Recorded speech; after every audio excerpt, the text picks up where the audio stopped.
Intrigue, deception, and lies, danger, assassins, clerk in disguise, beauty, and fairies, and creatures that talk, a cricket who imparts good sense and is mocked, foolhardy schoolmates, poor choices and hassles, enticers, tormentors, and unsavory rascals. Temptation's a game that can call you to up it.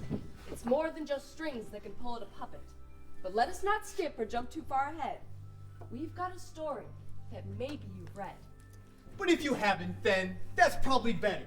'Cause stories improve when they've got a teller. So listen now, young ones, and perk up your minds as we take you back to the enchanted times. Well, lead with that phrase that makes all stories sing. Once upon a time, there was a king! No. Once upon a time, there was a pirate! No! Once upon a time, there was... beautiful princess!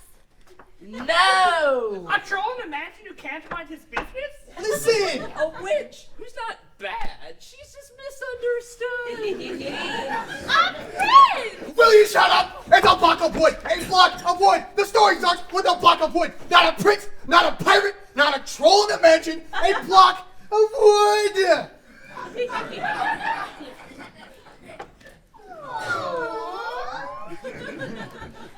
More on that block of wood in a sec, though. There was a woodworker. His name? Geppetto. A real sad sack whose life was less hopeful, who wandered the streets perpetually mopeful. Geppetto means mopey. Just kidding. We lied. That's sort of a theme here. We'll hope you'll abide. The point is, his sadness was fairly well known. Why must I always be so alone?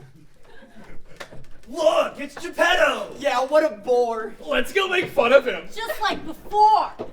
Some people are born to be natural scoffers. Just call us the old and sad people mockers. Hey, saddy sad pants! That's how it went for old sad Geppetto and his discontent. But let's turn our thoughts back to that piece of wood. Right from the start, it was up to no good. It was found on the workbench of old Maestro Cherry, a carpenter who for the most part was married. But when he flexed like he would be that day, his ire could grow in an unseemly way. This block of wood and its timely arrival will make a key leg for my new dining table. Don't strike me too hard! Oh, I won't. Wait a sec. What? What was that sound? Wait a minute. What? There's no one around.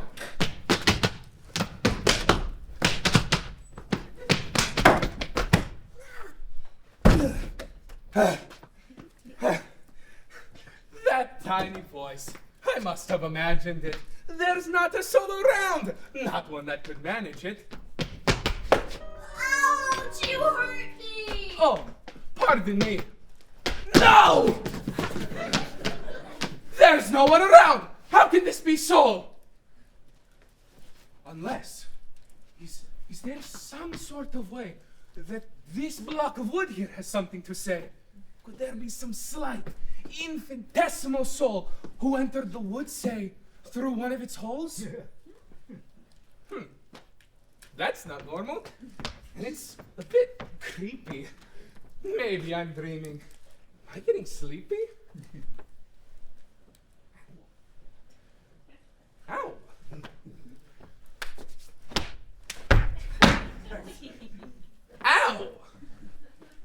that's not it. Well, I'm done guessing. If there's someone in here, I'll teach them a lesson. What?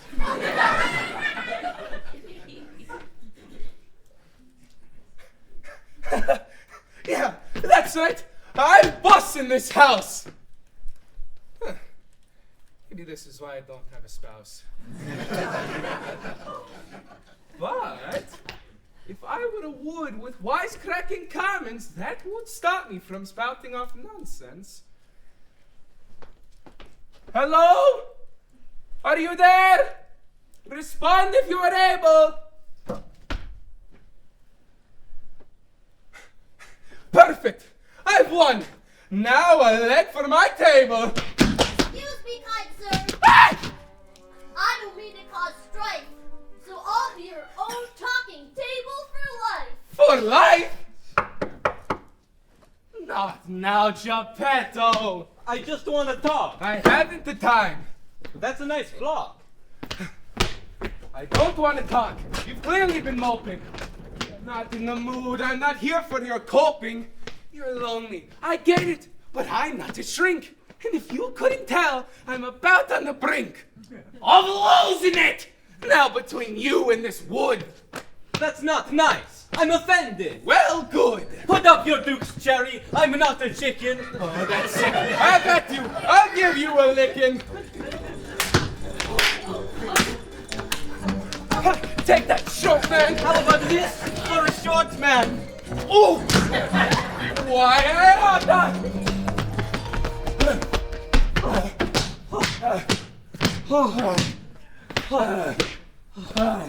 Gadzooks! impressive. You have quite the muscle. Had enough? Hardly. Then on with the tussle. How about this for a sad little mopey man? Huh? You like this now, don't ya? Clearly you're winded. You say that I'm winning. Not so fast, Maestro. This is just the beginning. What?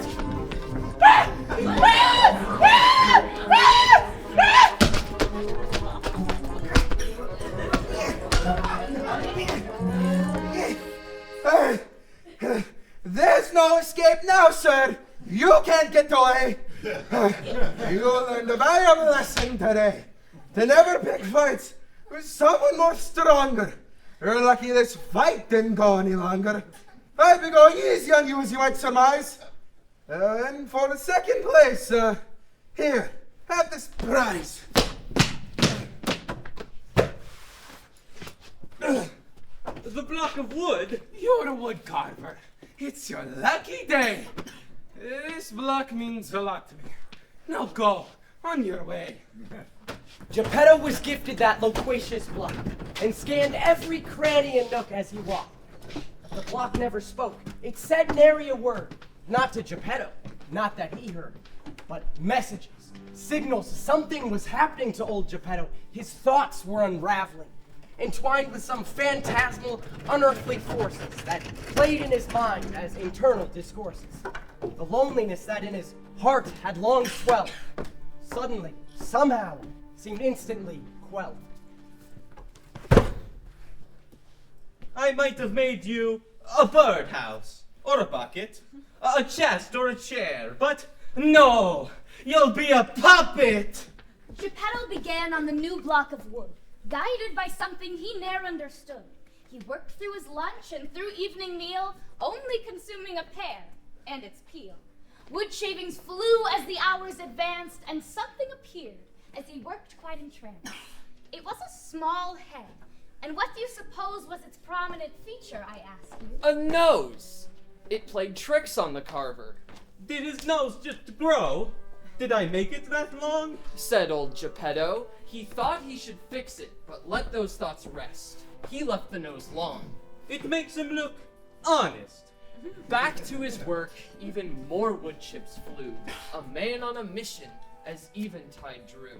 He worked by the flicker of candles at night, into the darkness, hours from daylight.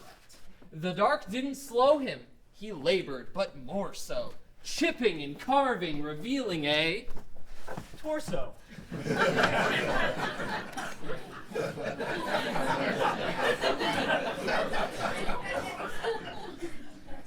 Most would be tired. They wouldn't go farther. But not old Geppetto. He only worked harder. He crafted and cut at his new puppet image until it was daylight. Until it was... Finished. Ah, there you are, my little pine nut. Wait, a name! It must be something. But what? Kevin! No. Dennis! No. Gage! No, that's lame. Pine nut. Pinocchio! Yes, that's your name. Oh, Pinocchio! What a fine name for a puppet. Oh, Cherry won't like it, but he can go stuff it. The puppet and carver, they had a connection. It's as if the wood could read his objection. Words were not spoken, but this was the day. He opened his mouth, and he had things to say.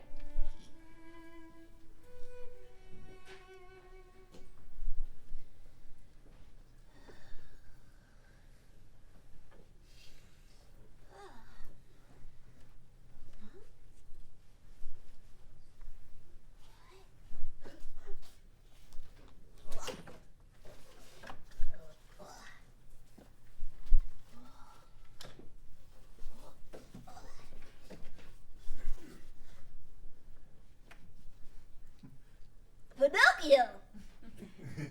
That's a good name. Well, I guess so. I've never had one. I guess I don't know. What name do you have? Excuse me, Mr. Shh! I'm resting my eyes. Can't you whisper?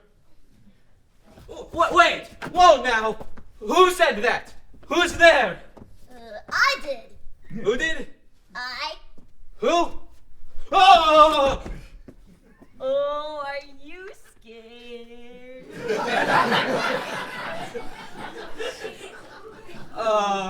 Cause, you know, I'm scared. It's all so weird. I was almost a table leg, and now I'm here. You're talking. Oh, a table leg. Whew, that'd be the pits. Now I have my own. Watch this. It's the splits.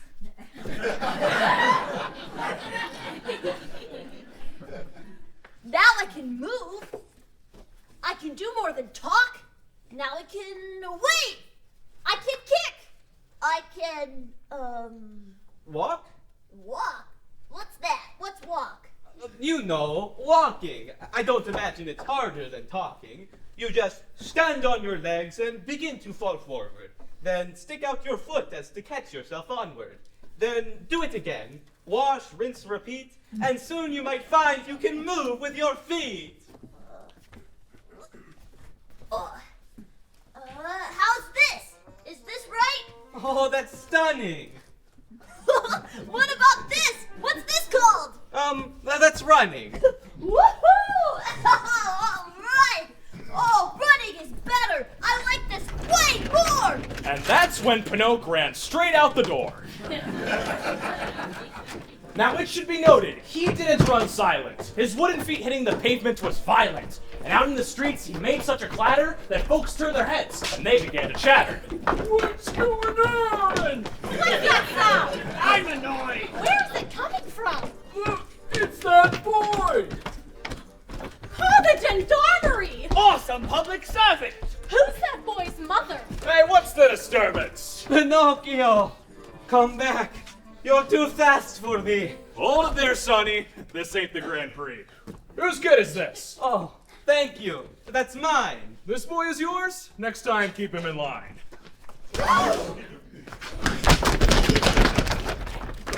He's holding that boy from his throat! Oh, the doll! He just dangles there as if he were a doll. I would run too if I were that boy. How dare you, sir, treating your son like a toy? My son? Yes, the boy who you've got by the gullet. Oh, he's not my son. No. He's just a puppet. A puppet? With those strings? Who jumps? And can run? Wait, I have a son? I have a son! That's no way to treat your own flesh and blood. Arrest that man! Yeah! Wait, what? Come along, bud. And so old Geppetto was hauled off to jail. His innocence seemed to get lost in the details. Pinocchio, though, that unwitting rascal, was blind to the fact that he caused that fiasco. He ran back home just as fast as he could, when some people noticed. Is he made of wood? If that detail weren't missed by the earlier throng, Geppetto would not be locked up for so long. Pinocchio made his way back to the house. Not a creature was stirring, not even a... Okay, just kidding. There stirred a small sound. What's that soft chirping? Oh, what's that on the ground? I am the cricket of the room. I live in the shadows, concealed by the gloom. I've lived here for 100 years, maybe more. I've wisdom to share. But I didn't ask for... Wisdom that smart little boys know too well. What wisdom, sir? Of course I mean school. School is the bastion of knowledge and learning that kindles ability and pride in earning. Your mind will burst forth with a scholar's eruption as you build for yourself a love for instruction. Love for instruction? That doesn't sound fun. Oh, but it is. You'll learn not to be dumb. Wait a sec. Whoa, hold up there, old croaker. The life that suits me is to be a fine joker. I want to have fun from morning till night. I don't need school to do that. Yes, you're right. You don't need school to make that life decision, but vagabond lifestyles oft lead men to prison.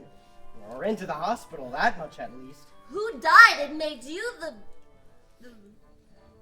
blah blah police? Nice one. Oh, good job. That's some snappy comeback. Your rhetorical skills are as sharp as a tack. Do you really think so? Of course. No, I'm lying. That comeback was stupid. Are you even trying? Just think of the comebacks your brain could unlock if knowledge of language were in your toolbox. Good choices, sound judgments could be your new mission as you become studied in pure erudition. You are a boy. No, I'm carved out of wood. Then going to school is all the more good. A brain of soft tissue, of course, is much better for facts and ideas, numbers and letters. It will take longer for thoughts to sink into that wooden head of yours, behind that grin. But knowledge can rouse even your wooden head, helping your conscience from being misled. Heed what I say, Pinocchio. Don't play the fool. Maestros and masters have all learned that.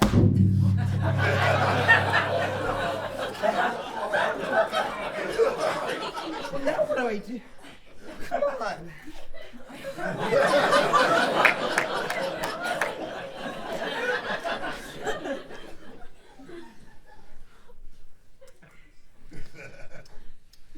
Well, what's next?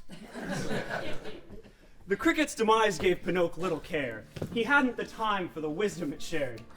When something came over the puppet quite suddenly, he wasn't used to expending such energy. Spending his days as an old piece of lumber, he had yet to encounter that ache we call hunger. Wow, it was a blast running fast through the town. And that's when Pinocchio fell to the ground. All things that move must be powered by fuel. That's some of the things that young boys learn in school. His hunger grew heavy as moments passed by. He couldn't get up off the floor if he tried. Minutes to hours, hours to days, the burden of hunger to famishness weighs. It didn't look good for the small wooden fellow, but there was a sound at the lock. Then Geppetto.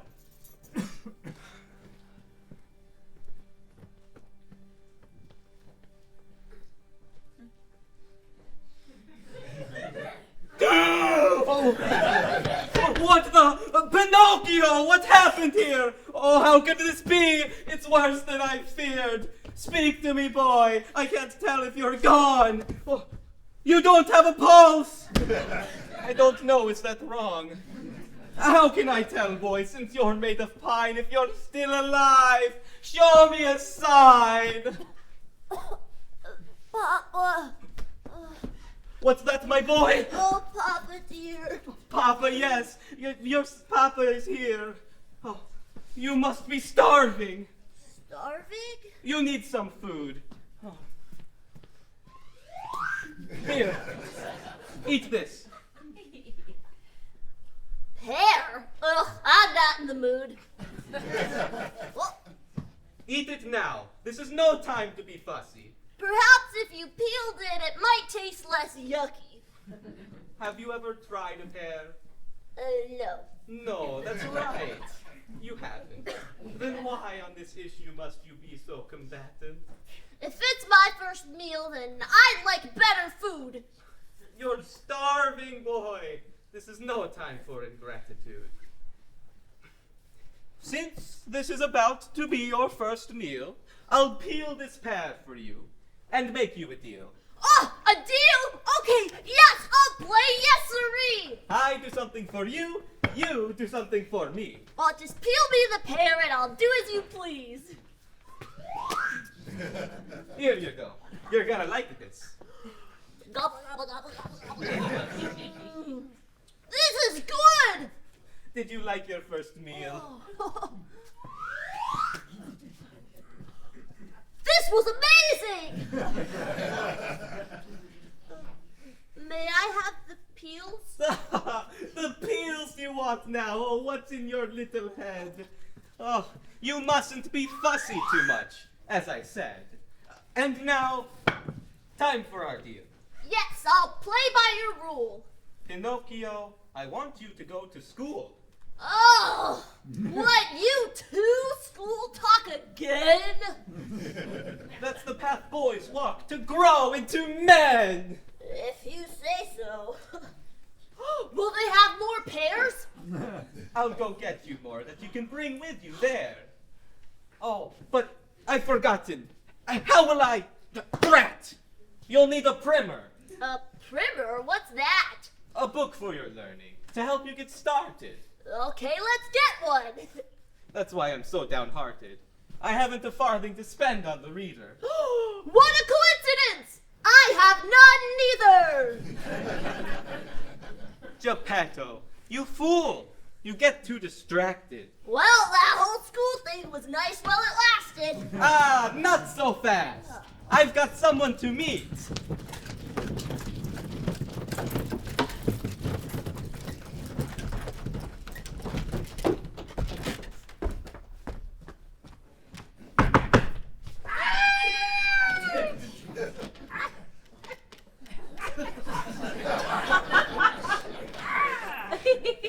And that's when Geppetto ran out to the street. He found someone there who had money to pay for an old woolen coat, patched up and frayed. It wasn't much, but enough by the look, to buy 2 more pears.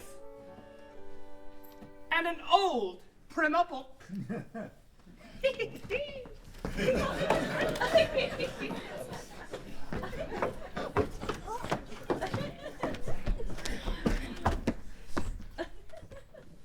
Where's your coat, Papa? I sold it. But why? It made me too warm. But it's so cold outside. What book have you got there? The one that you need. The primer for school? So you'll learn how to read.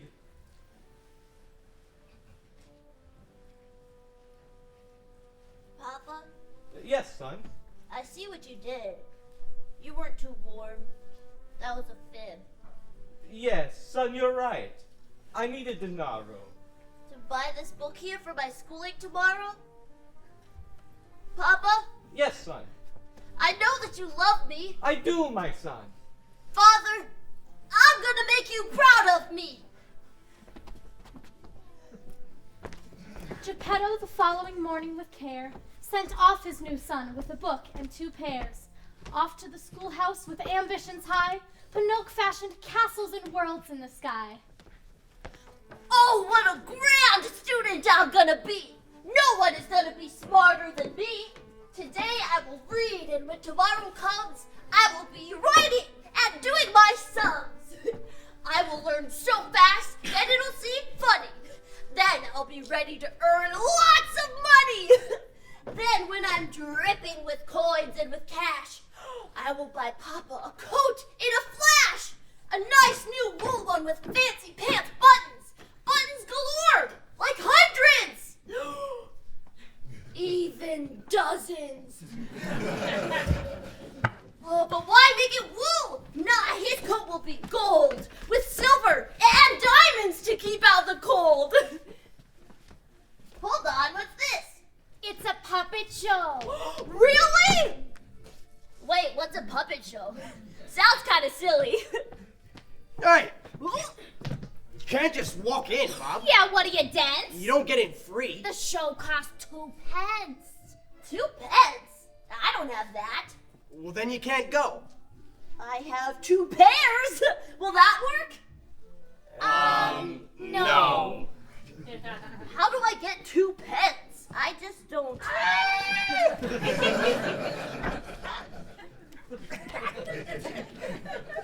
Look! I'll give you 2 pence for that shiny new book.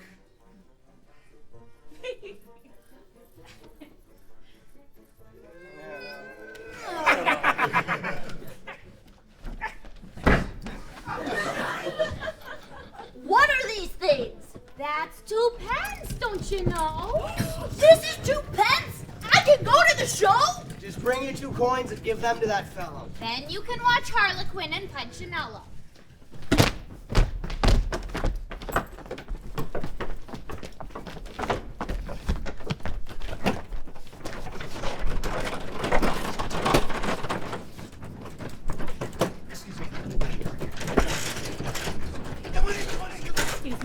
Once in the tent, Pinocchio's eyes were engaged, seeing 2 puppets like him on the stage.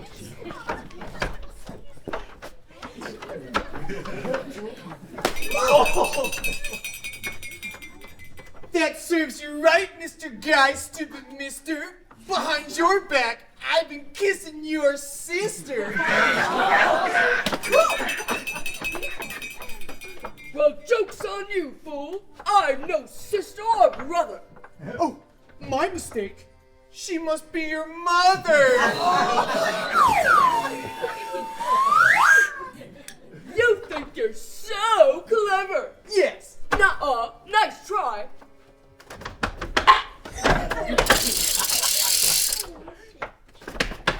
You've got the wrong man, because I'm not Mr. Guy. I'm Punchinello, whom your landlord sent. And I'm here to collect. You're late on your rent. What a relief. It makes much more sense now. If she looked like you, I'd be kissing a cow. Why are they fighting? That's how the show goes. Are they really angry? Shut up! Who knows? Your mother, What's that? she created this impasse by raising you to be an ignorant jack. Excuse me! Yoo-hoo! Who's that? Here on the end! What do you want, kid? Are you 2 guys friends? Uh-huh.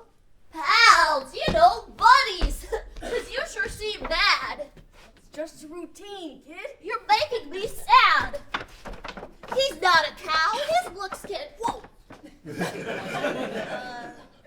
Suffice. And you should be glad that he kissed someone nice. What are you doing? Get off while you can. You can tell you're a puppet. So can the man. Man? What man? That one. He's called Fire Eater. Why do they call him that? Well, you don't know either. We want our money back. On with the show! This isn't good, kid. Yeah, you better go. Is this some twist ending? I think so, but why? Well, there's Punch and Harley, but Who's the new guy? Is that a new puppet? Does he have no strings? You're wrecking my show!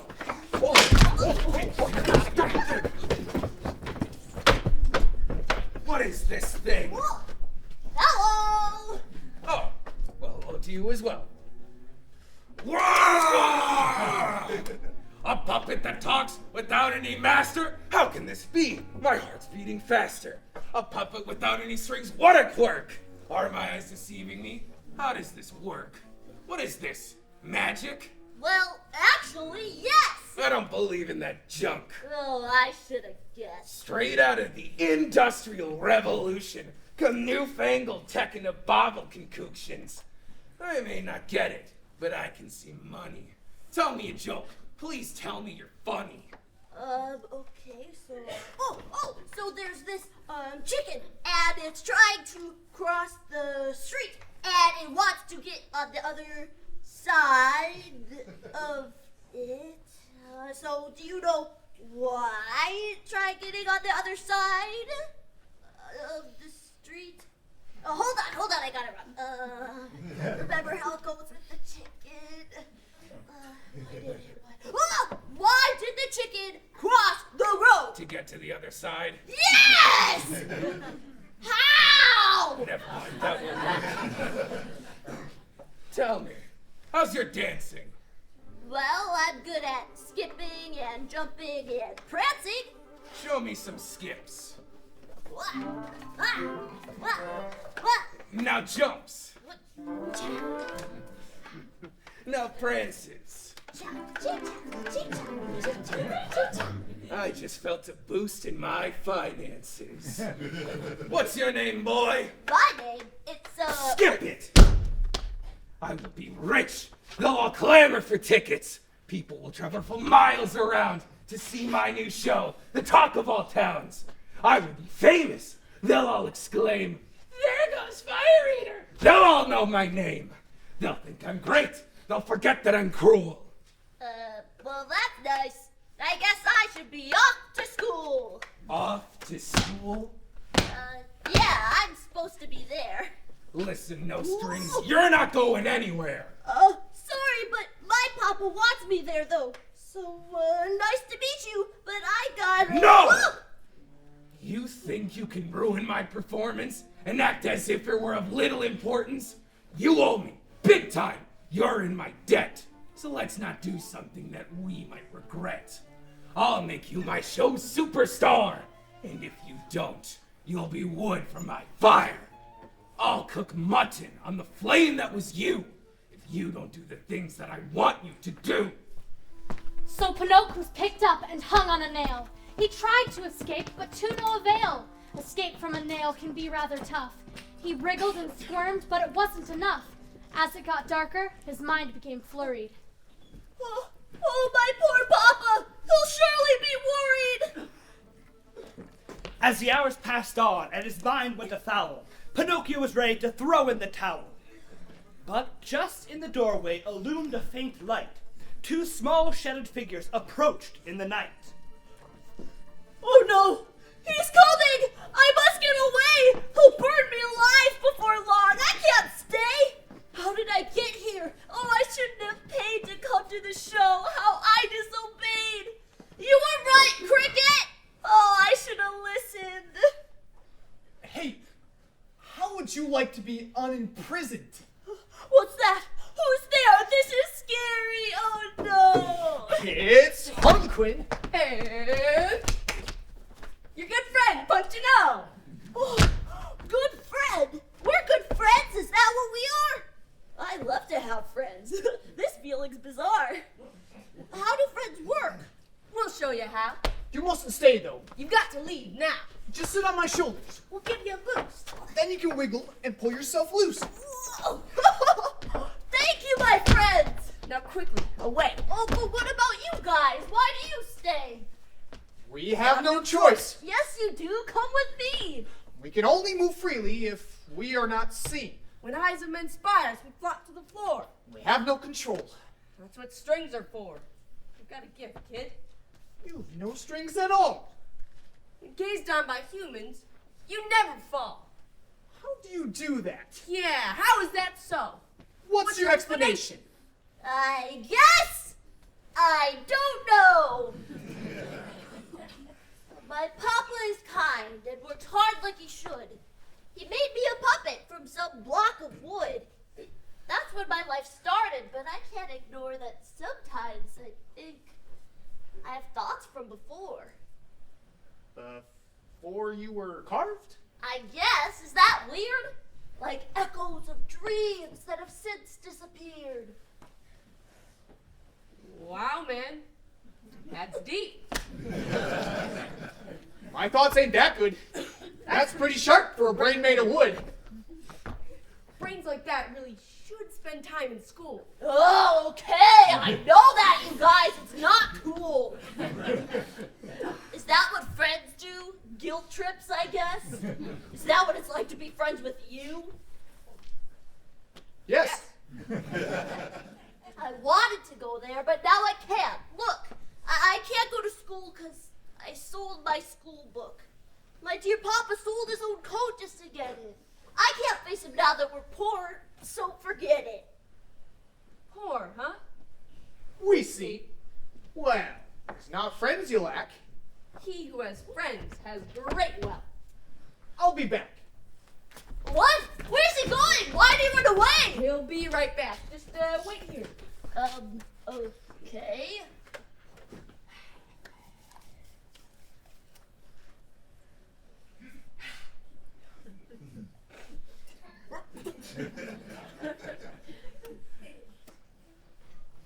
I think I just learned that I don't like to wait. Waiting is boring. I hate it. Oh, great. Just hold your horses. He's coming right back. Hurry, I'm having a waiting attack. Take a deep breath. Come on, waiting is fun. It won't be long now. Okay, good. Are we done? No, not quite yet, okay? Sure. How much longer? Think happy thoughts. But the bad ones are stronger. This is so boring. No, don't come on, kid. I think I might scream. Just a sec. Harlequin! Shh, not so loud. He's back. Oh, that took forever. Why, what's with him? I'll fill you in later. Why were you gone? I tried to be swift. Here's something for you. What's this? It's a gift. Look in the envelope. 2 pence again? No, this is much better. You are my friends. Those are gold coins. There's 5 of them, see? Oh, is that more than 2? Yeah, 2 more than 3. That's good! Oh, yay! This will buy you all the books you will need. And several new coats for your father. Indeed. We'll take this to him. Time to go now. Yes, hurry. Pinocchio hugged his new friends. And then skirt. Now, children, you may wonder at all these things. How Pinocchio became alive all without strings. Just take a guess. Guessing's fun! Tell you. You won't get it. Stop trying. We'll tell you. Once in the forest, The dark one, near here. lived a blue fairy for hundreds of years. She walked through the wood, the whole forest to comb, and found a small sapling, and made it her home.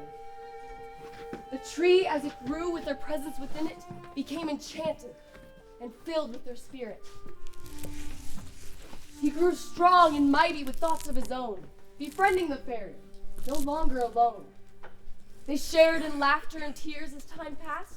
Their bond was like siblings, sturdy and steadfast. But given a will of his own by the fairy, the tree, sometimes stubbornly, didn't act wisely. But with redress from a sister-like friend, was quick to contrition and making amends. Though stalwart and true in friendship and treaty, there was a day when he tested his freedom, telling a lie to his only companion, a careless untruth that left him abandoned. From the fairy's magic so pure and so just, she couldn't protect him from his breach in trust. Just like lies do, they entwine and inflate. His limbs all grew longer, expanding in weight. The weight became too much for his trunk to bear. The fairy stood helpless. She watched his roots tear. Lurching, the tree that was once so impressive twisted and fell with a crash most aggressive, landing at last upon the forest floor, never to stand in the woods anymore. The fairy fawned over her friend with wet eyes. She couldn't help the great tree if she tried. Her magic was bound to the truth. It had limits. The tree knew this well, and he asked for forgiveness. She of course pardoned her great friend of old. They said their goodbyes, and to each they consoled. The fairy was forced now to find a new home, leaving her friend by himself all alone. The tree over time was cut for firewood, all but one block that was clearly still good. This block housed the soul of the tree, and then found its way to Maestro Cherry.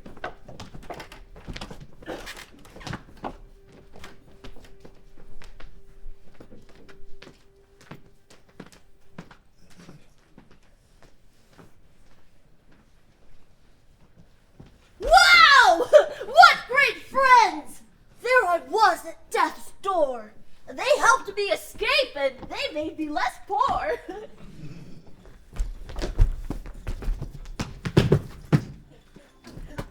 Now I can buy Papa several new things.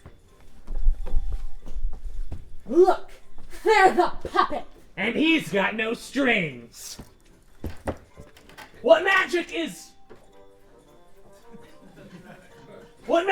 this? How can he walk? Maybe the same way a fox and cat talk. Yes. Now, confound it! Quit acting sassy.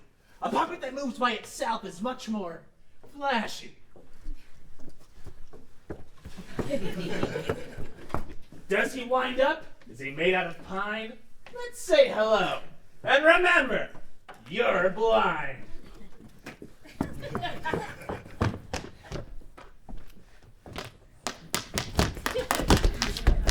Good morning, young fellow! Oh, hi there. Hello. Wait, don't tell me. It's, Pinocchio! Whoa! No way! How did you... Yes! How did you know my name? Lucky guess. Lucky guess. Some say it's my gift. I could tell by your look. This kid's a live one. Watch me set the hook. How nice to meet you. We hear you're less poor? You know by my look I'm less poor than before? Ah, there go my powers. They've shown through again. I'm so embarrassed. I tried to contain them. I'm so impressed. Well, I hope you don't mind. No, of course not. Oh, hello there. I'm blind. I am her eyes, and as you see, I am lame. I guide her, and she props me up. What a shame. Oh, perhaps I can help you with some of my gold. Oh, no, we couldn't. How much you got, Sonny? I've got right here 5 shiny gold pieces. With money like that, we could do as we pleases. Follow my lead. No, think not of us. We'll be all right and are not worth your fuss. Not worth your fuss. We'll bid you adieu and then be on our way. Toodles, Pinocchio. Have a nice day. Where are you going? To Dupland. That's where everything good gets twice as good there. Twice as good? Did I say twice? I meant 50. No, 1,000 times better. It's nifty. Nifty. Pinocchio, I forgot. Don't know why, but it's funny. If you come with us, you could grow your own money. Grow my own money? With me and the cat. There's a field there. It's called Rascal Flats. Rascal! Just go! Those gold coins that you hold in your hand are like seeds. If you plant one there overnight, you will see. You will see. It'll grow like a stalk with gold coins for leaves. 1,000 coins just for you, if you believe. You believe. 1,000 pieces of golden money? That's like 100 pieces of golden money!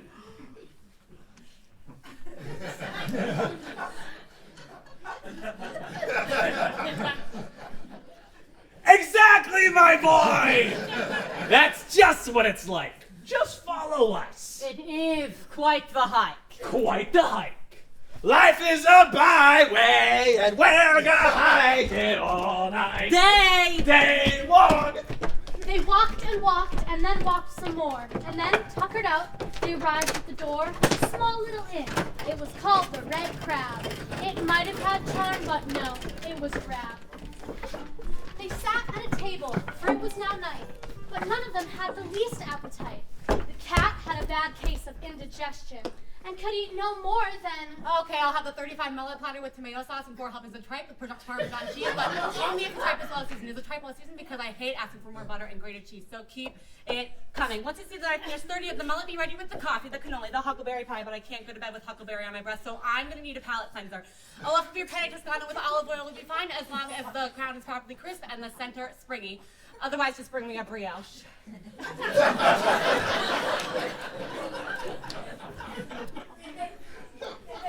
I'll have the dish. The doctor has him on a strict diet, so he'll have to be content with a hair and sweet savory sauce garnished with fat spring chickens and young pullets. After that, bring him a special dish composed of partridges or mice or frogs or lizards or really any other tidbits you have lying around. I know it's not much, doctor's orders and that. I feel I must hold back a tad more than the cat. Unless in the kitchen there's pork wrapped in bacon? Is that on the list of the food that you're making? Because if it is, then please, bring me 5. The doctor won't mind. I mean, I must stay alive. And what about him? Anything for the puppet? Cheddar Bay biscuit. We'll get right on it. So after their trek through the woods and the country, they gorged and they feasted because they weren't hungry. And as it is when you eat to get fat, it simply follows to take a short nap. Tell me, innkeep, does your clock work? It might. Wake us when your fine timepiece strikes midnight. We mustn't dally. To Dupeland we journey. And as birds go, the ones that get worms are the early. And so they all slumbered and rested their eyes for just a few hours as the fox had devised. Pinocchio had dreams of plants in a field and picking the gold coins that each one would yield. Oh, Papa, I'll bring home all that I'm able. It all faded fast with 3 knocks on the table. You're 2 hours late. Is it midnight? Let's go! Not so fast. They left 2 hours ago. What? Did they pay for supper? No, that'd be an insult. Well-mannered folks treat young boys like adults. An insult like that would have been my great pleasure. You have their respect. They hold you in high measure. So, Pinocchio paid a gold coin to the guy. That ought to do it. Let's see. Okay, bye! Bolting out after his rascal companions, he straightened those curvy roads built by Italians. But, there in his path, a small figure would loom.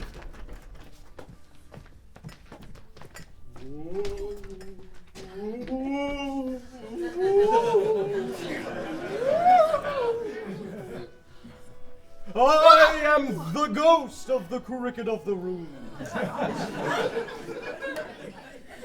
I thought you were dead!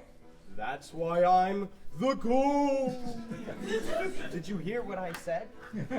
Are you gonna give lame advice like before? Turn back. Give your gold to your papa, who's poor. Papa will be way more richer tomorrow! You've broken his heart. He sits crying with sorrow. How do you know that? I just saw him. Nuh-uh. Then how are you here now? I'm a ghost, duh. Never trust rascals who promise you wealth all in one day. Watch out for yourself. They don't care for you. They just want your money. Now take what you have and go home. Ha! You're funny. I've only 4 of these measly gold pieces. I'll go home tomorrow when my money increases. 4 pieces is plenty. Beware faulty passions. Heaven preserve you from thieves and assassins. Assassins? That's crazy. They don't live out here. That's the sentence part. Give me a break.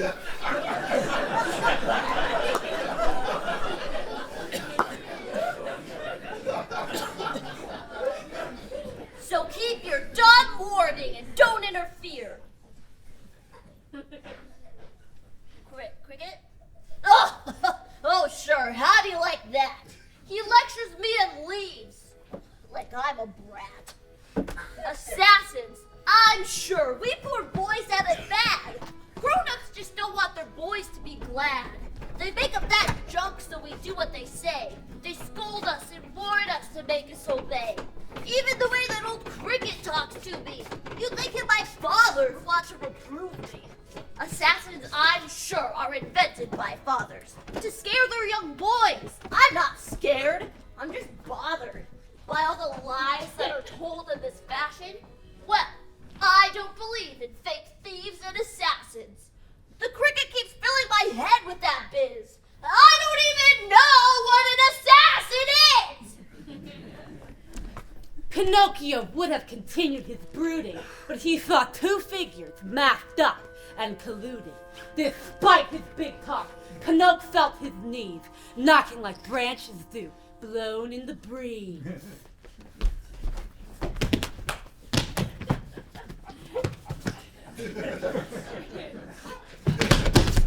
Give us your money there, lad, or you're dead! Dead! Shut up! Stick to the plan, like I said. And after you're dead, we'll kill your father, too! You'd kill my father? You bet! After you! Didn't I just say I do the talking? It's true, I Shut up! And no coughing. Hairball, sorry. Looky here, lad, you got money, we know it, so just hand it over. No sudden heroics. Do what we say and we maybe won't kill you. May I say something? No! Oh, fine, continue. I forgot! What's that? My papa carves wood. He made my legs and he made them good. Pinocchio ran just as fast as he could. He ran on the legs that his papa made. But he didn't leave those 2 thugs there to waste. Their legs worked good too, beginning the chase. Get back here! Watch it!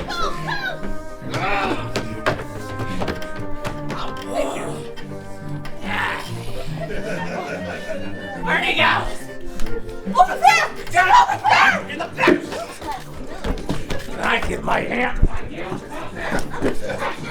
Hey, Daddy Franco! I'm really sorry, he's gonna have to get lucky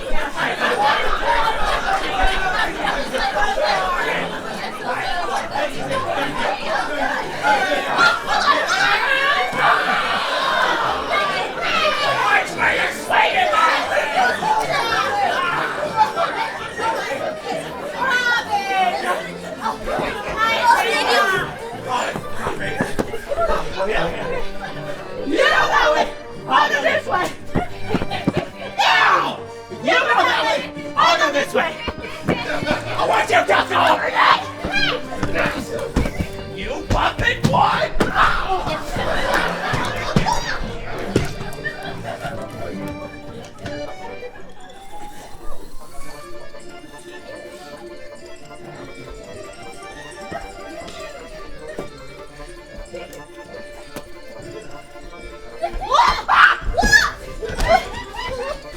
Pinocchio's problems were dire and profound.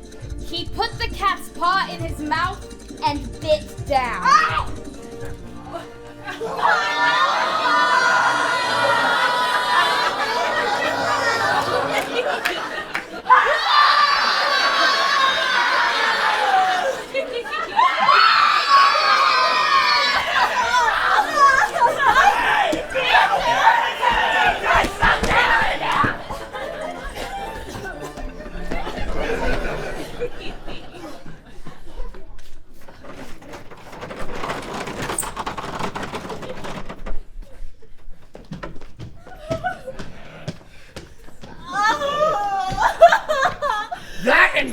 little rogue! Wooden boys I can't stand! How are you mad? That trick just bit off my hand!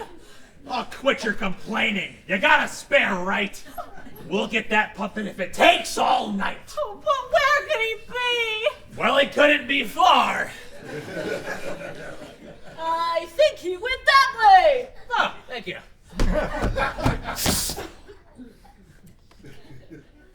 There you are! Come down this instant and we'll have a summit! No, you want to kill me until I die from it. I'm not coming down. You, climb up there and take the kid's money. Not this time. Why not? Because my paw is not on me. Well, I can't climb up there. Well, now I can't neither. Thank goodness, assassins. I needed a breather.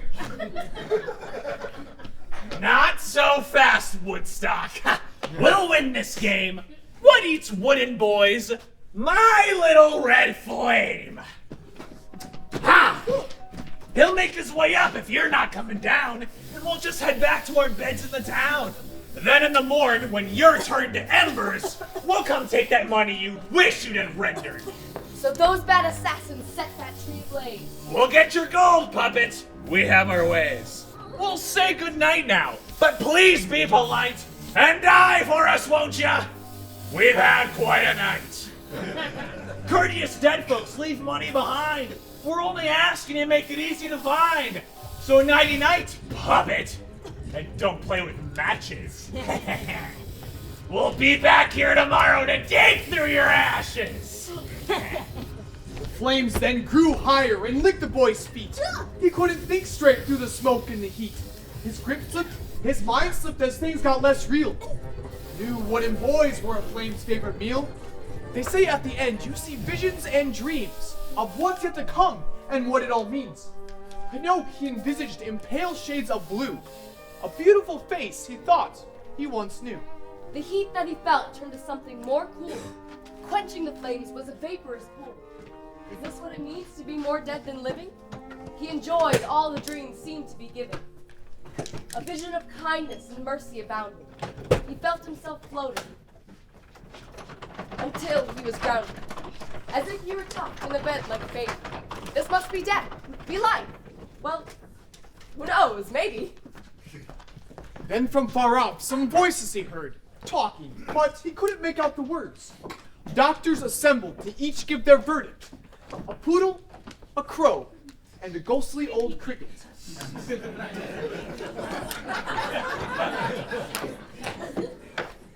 Doctors, you see this boy here in my bed?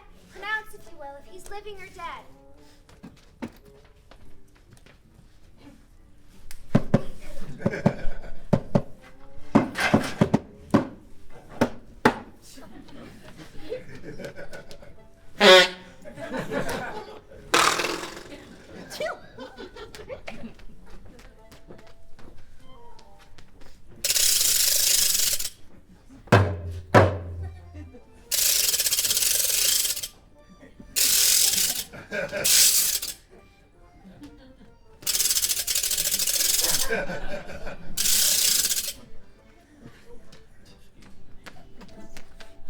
I just examined his chair and his head. It's my opinion the puppet is dead. But if he's not, a new verdict I'm giving, and that'd be a sure sign the puppet is living.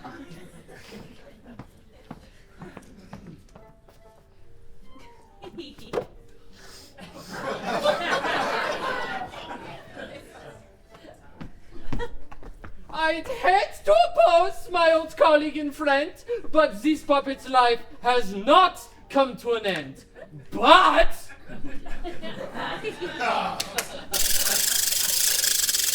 if this boy somehow didn't survive, that would be a sure sign that he's not alive. What say you, Cricket? Are you okay? You look as white as a ghost. You don't say. What's your diagnosis? Your view is respected. The crow and the poodle are both misdirected. When doctors of merit don't know what to say, they should keep quiet. Oh, Jose! As for the boy, he is a scoundrel. Scoundrel? Yes, scoundrel. Repeatedly, this rascal would not take counsel. He is a rogue, a perfect rapscallion. He is an embarrassment to all Italians. A disobedient, ungrateful son who broke the heart of his father. We are stumped!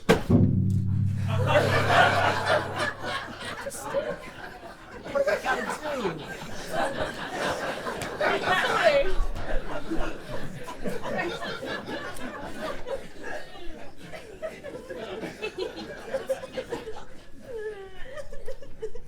Oh, when a dead boy weeps, it's a very good sign that he will recover and live in due time. I'm sorry, my friend, but I must contradict. It simply means that this boy chose not to be sick.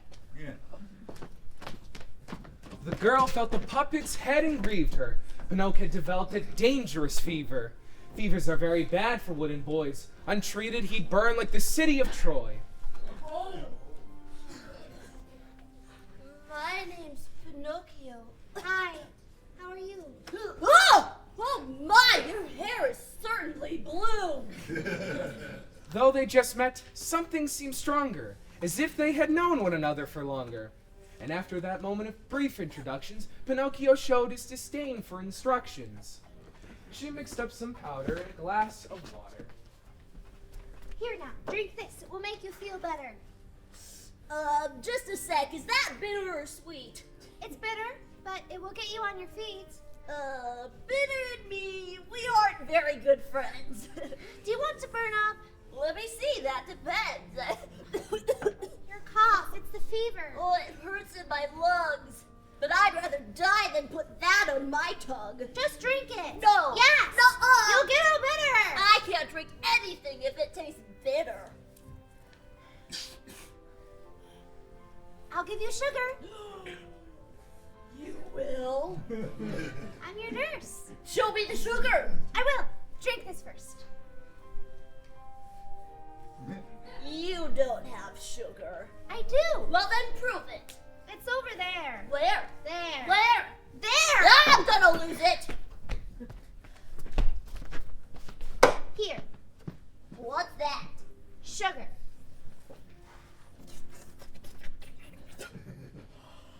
Are you a believer? Now drink this down. Let's take care of this fever. I got an idea. What? What's with the laughter? I'll eat the sugar, then drink the drink after. Do you promise me? Oh, of course, absolutely. Are you being honest? Oh, yes, resolutely. And then something happened. Familiar, but new. Pinocchio's nose, it got longer. It grew. Ah! Oh, my nose! Said the puppet unsteady. I think I've seen something like this once already. Pinocchio found his new nose length alarming. A change like that anyone would find disarming. It grew by 6 inches. That's not much, and yet if it were your nose, you'd no doubt be upset. But our little fairy felt something inside of pain long ago that she couldn't hide. My nose, it got longer. I see that it did. You've seen this before? Yes, you told a fib. I didn't fib. But Pinocchio knew. This was the second thing he said untrue. He trembled as it got about a foot longer. If it used to look wrong, now it looked even wronger. With this second lie, his nose grew again. You told a fib about taking your medicine. Then in denying it, you lied once more. Giraffe! And I thought my nose looked long before.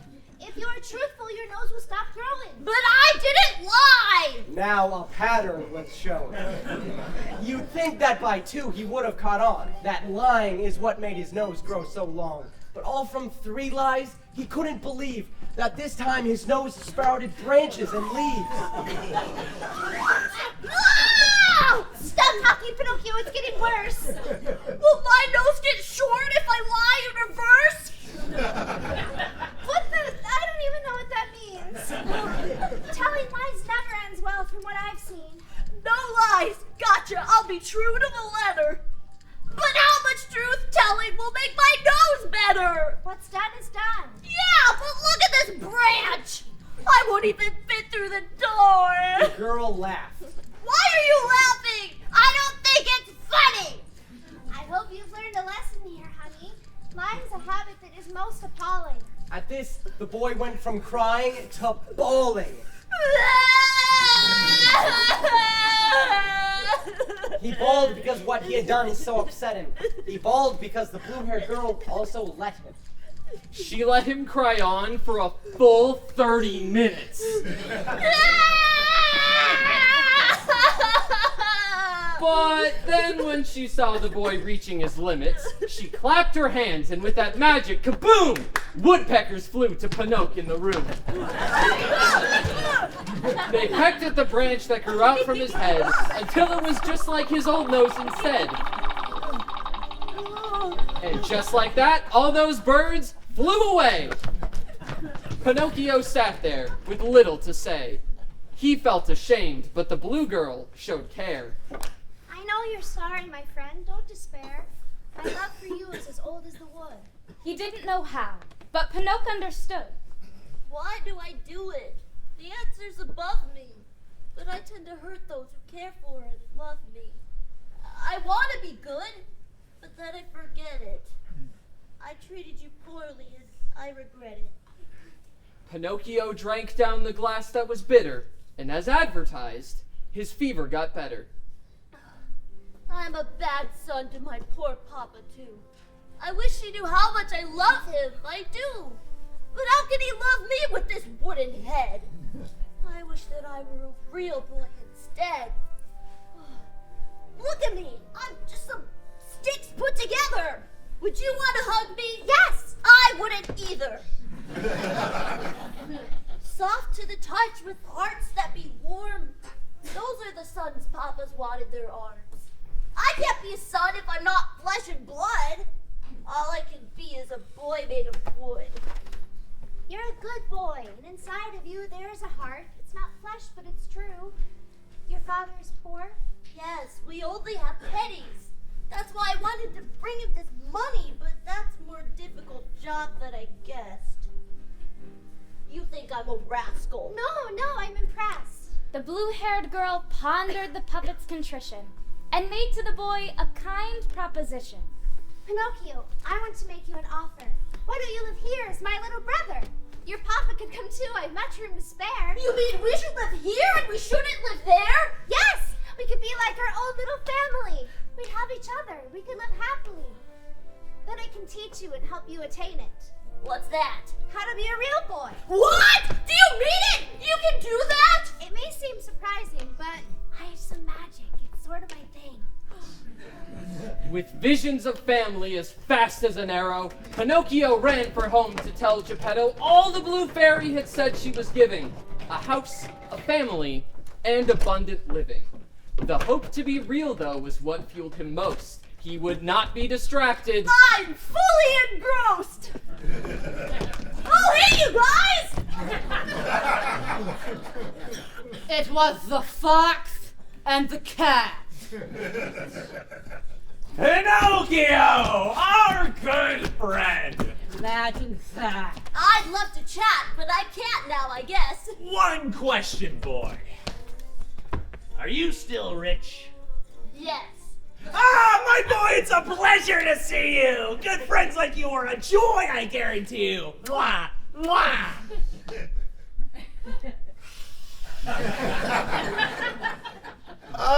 We tried to find you last night, as it happens. Well, you should know I was pursued by assassins. It's good that the two of you weren't out with me. Oh, assassins, egad. Yeah, I know. Goodness me. What were they after? My gold. Ah, the vermin. They came out of nowhere. Probably Germans. An infamous people. So infamous, yes. But I ran away. Yes, you did. What? We guess. Oh, what a world we're all condemned to live in. Where can one hide from those who keep on sinning? Those tender eyes, to think what they saw! The gall! Oh, the rancor! Hey, what's with your paw? Why, I ought to commend you for noticing her. Oh, you've proven yourself to be quite the astute noticer.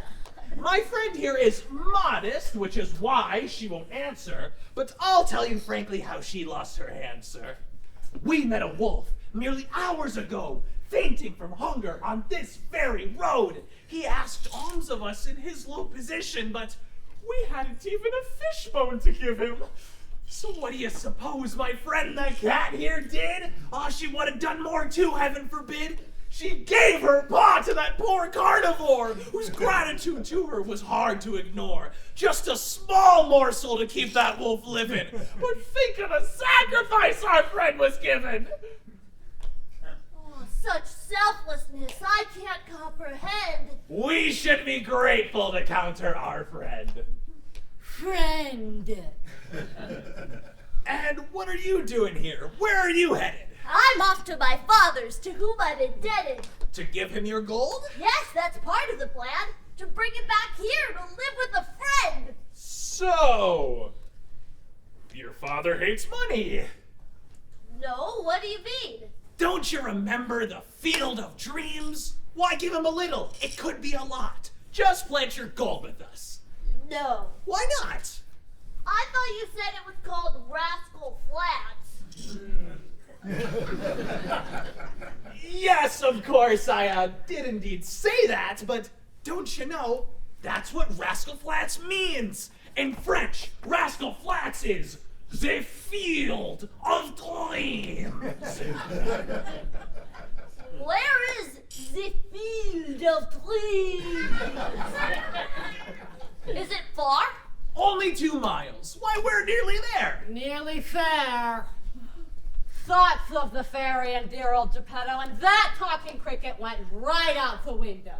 He looked at the gold that he thought he could grow and said to the fox and cat, Okay, let's go! They walked through what seemed like more than 2 miles. The cat seemed perturbed, but the fox was all smiles. They came to a sign by the road on the green. Hey, what does that sign say?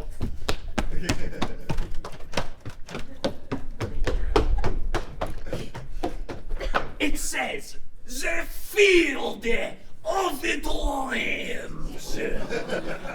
The field of dreams. What? This is it? Yippee! Are we here? Where's the field? It's right over there.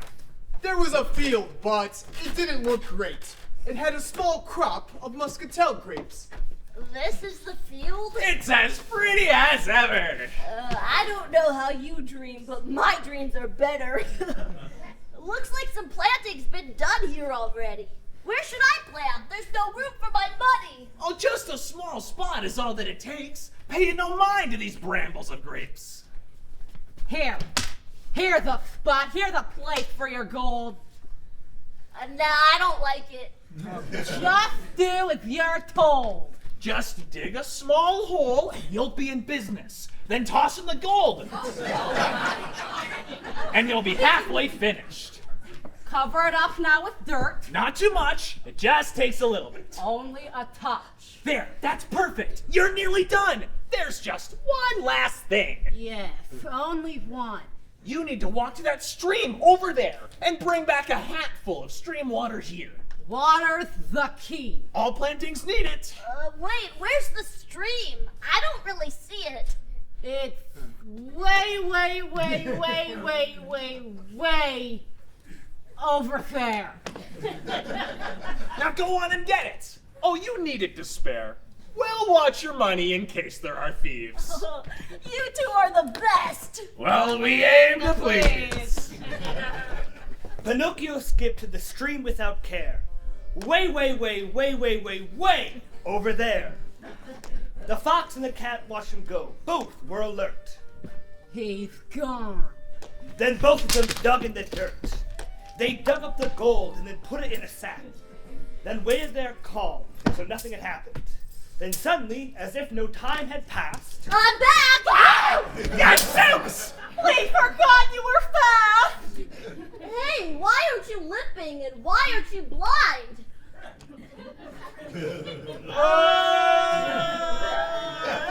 Oh, we got better! Pay you no mind!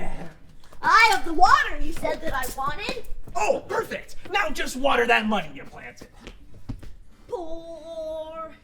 There, that's perfect! Now just wait till the morn, and you'll see a money plant grown, fully formed!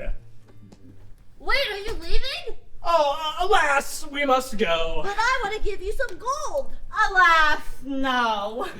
We don't want presents. We're already happy. Taking your money from you would be tacky. Our reward is that you've learned to get rich without working hard and without any hitch.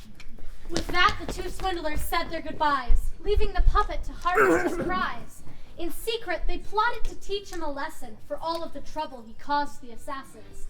And so, to a farmer, the scoundrels revealed that he had a trespasser out in his field. Pinocchio waited for his plant of money, but noticed a growling that came from his tummy. So, he picked some grapes that the farmer had planted, just as the farmer caught him and then ranted. Oi! What's the idea here? Stealing me crops? Digging the soil that I plowed with me ox? I've worked hard in this field to loosen it, and you come along and try now to ruin it! No, you must be mistaken, it seems. This is Rascal Flats, the field of Where did good? Yes, I planted my gold, so I could have more of it like I was told. Today, I learned how to get rich without work. I'll show you how. No, listen here, jerk. Oh, I'll give you some gold once my money plant grows. You're lying. No, I'm not. Just look at my nose. You what? There's no money plant? What a hassle. You're just another of those lazy rascals. Work is the only way to honest money. You're coming with me. But they said... Listen, dummy, this ain't Rascal Flats or the Field of Dreams. It's Fool's Trap, where rascals are jailed for their schemes. Jail? That doesn't sound good. No, it ain't. That's where you learn how to work. Sounds great. So, Pinocchio, charged with being a scamp, landed in jail. With the cold and the damp. He served hard labor for many long months and pondered what he threw away with his stunts. How does this happen? What clouds my vision? Why do I always make bad decisions? Jail is so boring. I'm reaching my limit. If only I'd listened to that rambling cricket. I'll never get out of here. I'm here to stay. Then the door opened. Whoa! It's Rascal Release Day. Rascal Release Day? What's that? I don't know. One day a year we let all rascals go. There are too many rascals in this institution. Rascal Release Day, that's our solution.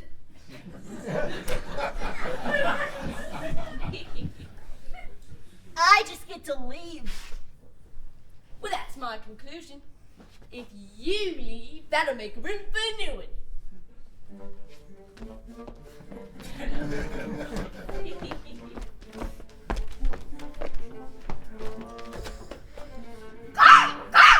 What a fine day it is! Just like tomorrow. I think the sun will shine, quelling our sorrow, but if it doesn't, then it will be cloudy, leaving us all to be sullen and pouty. I must defer this your fair appraisal. I think tomorrow it will be abysmal. Unless it isn't. And then the sun's rays will make it a beautiful bright yellow day. Who's this?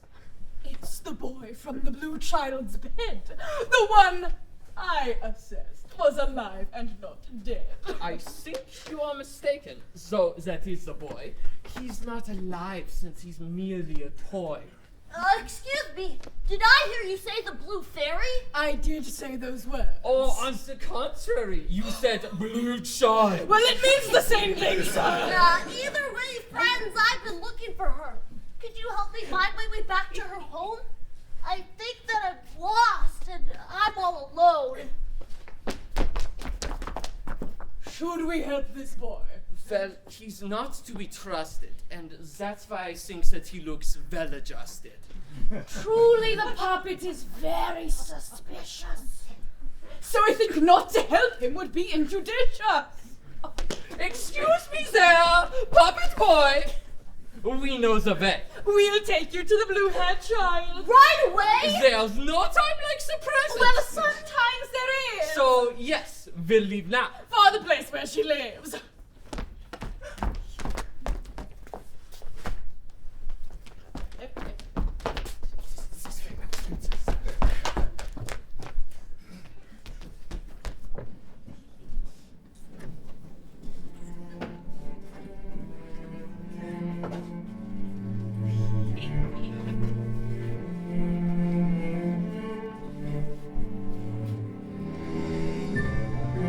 Pinocchio! Pinocchio! Where are you, Pinocchio?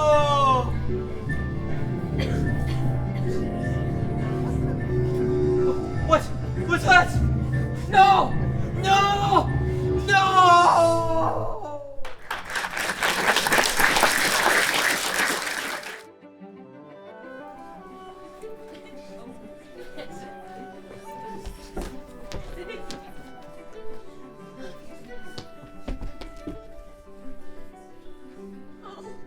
Oh no!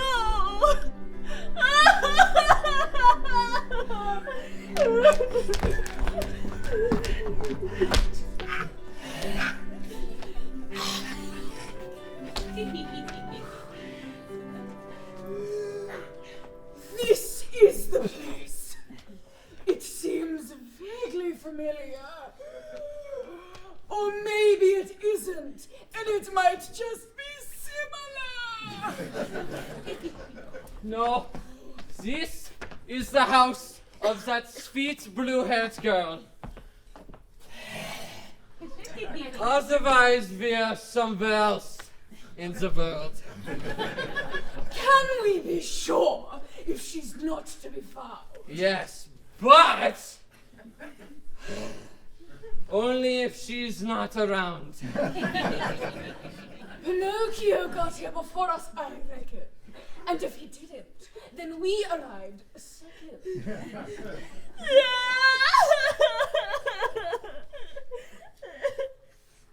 Oh. I deduce that he is sad since he cries, but it may more likely be dust in his eyes. Pinocchio, we are so touched by your sorrow. You loved this person? Your soul now feels hollow. Clearly, you are grieving. For you, our heart bleeds. No, it's not that. What then? I just don't know how to read. Then you're in luck. We're overachievers. You are in the presence of two expert readers. We've studied in Florence. And Pisa. And Rome. Readers who surpass us are yet unknown. And, dare I say, I'm the most expert reader. Which is why to my friend this task I'll defer.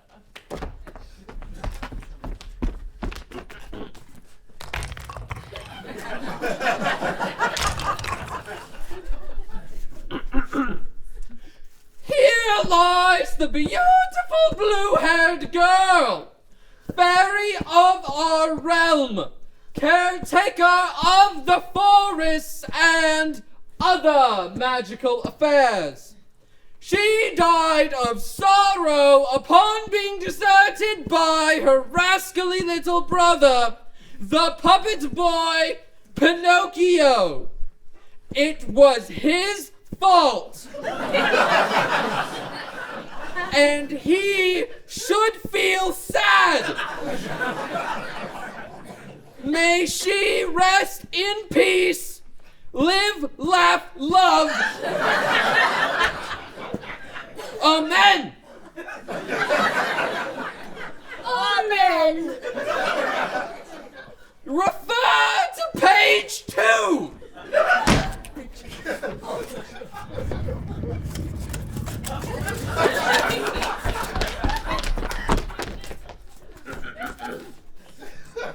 Oh! And another thing! She is definitely not still alive on Busy Bee Island. If that's what you are thinking, that would be ridiculous. Don't, I repeat, do not check there. Okay, for real this time. My head is cramping. Amen. Amen. Wait, she's dead? Oh no! I'm confused. I seem most profound. The reason our fairy friend isn't around, her demise may have changed her lively essence. That's why her death has impeded her presence. My beautiful blue-haired girl. How can this be? She was to be like a sister to me. How have I made this a mess yet again and ruined the trust of my dearest friends? Now she's dead and I'm clearly to blame. I got too greedy and now I'm ashamed. If only I'd stayed on my course down the road on my way to bring back dear old Geppetto. I'm a bad son to him and a bad brother. Just think of how bad I might be to a mother. Wait, Geppetto's your papa? Wait, that's what you said? Everything's becoming clear in my head. He said a puppet who walked was his son. You walk and talk, so you must be the one. Wait, you know him? You know my dad? I'm sure, he's famous for being so sad. For months, he's been searching the world on his boat, a small one he built that just barely floats. Out off the coast far away and quite small, you might hear his voice as he desperately calls. Pinocchio! Pinocchio! Oh! Pinocchio's my name! Yes! And you're wooden! I just didn't make that connection. You should have. When did you see him last? Well, it's been days. Soaring high under the sun's amber rays, I looked off the coast of Busy Bee Isle, and I spotted his boat in some waves that were hostile. I need to go there. How much do you weigh? Not much, I don't think. It's hard to say. Wait! Are you willing to take me there, Kroll? To Busy Bee Island? Why, yes! Then let's go! As much as I love to bid you both adieu, that's just the thing that this stone said not to do. What is? To go to that island you see, the island that we all know as Busy Bee. That's true. Good point. Well, I guess then that's that. Unless it was, a reverse psychology epitaph.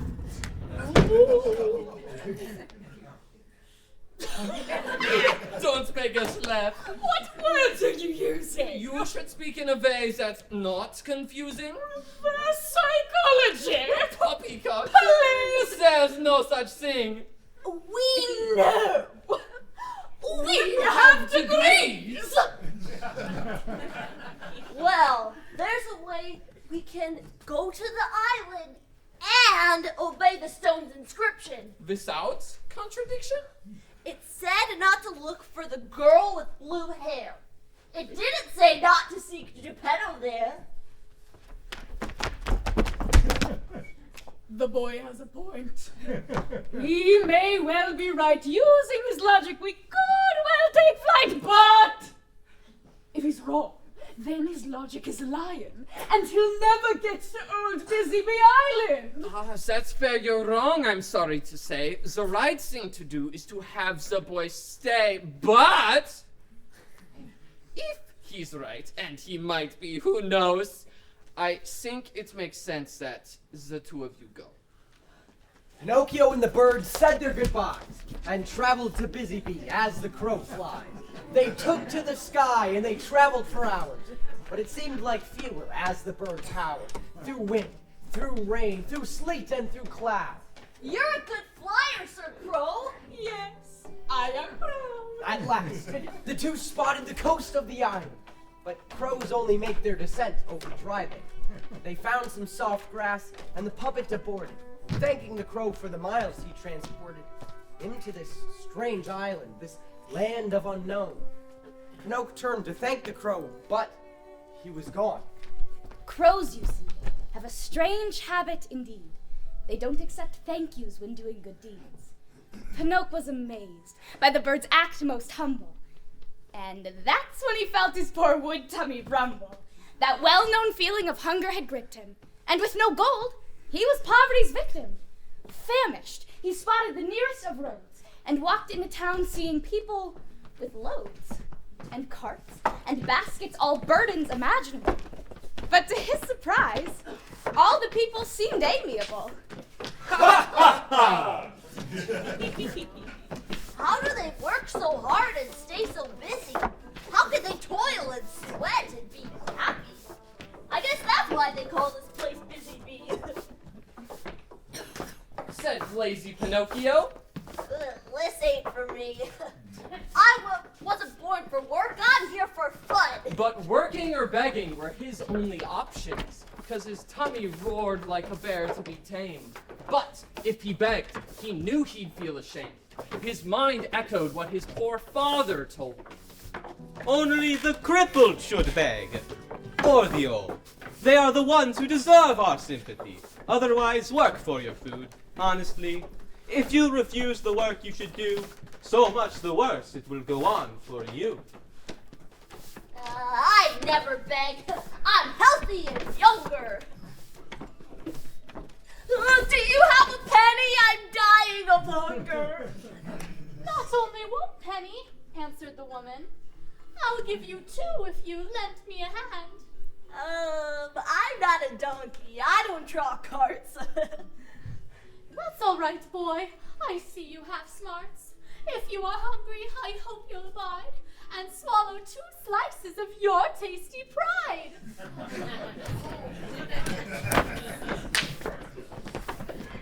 Oh, could you spare a penny? I'm barely alive. Carry these logs, boy, and I'll give you 5. Ugh, those look heavy, and I might get tired.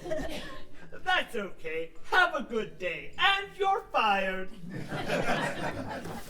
He begged 20 people, all kind and all giving, and all of them said, "You should work for a living."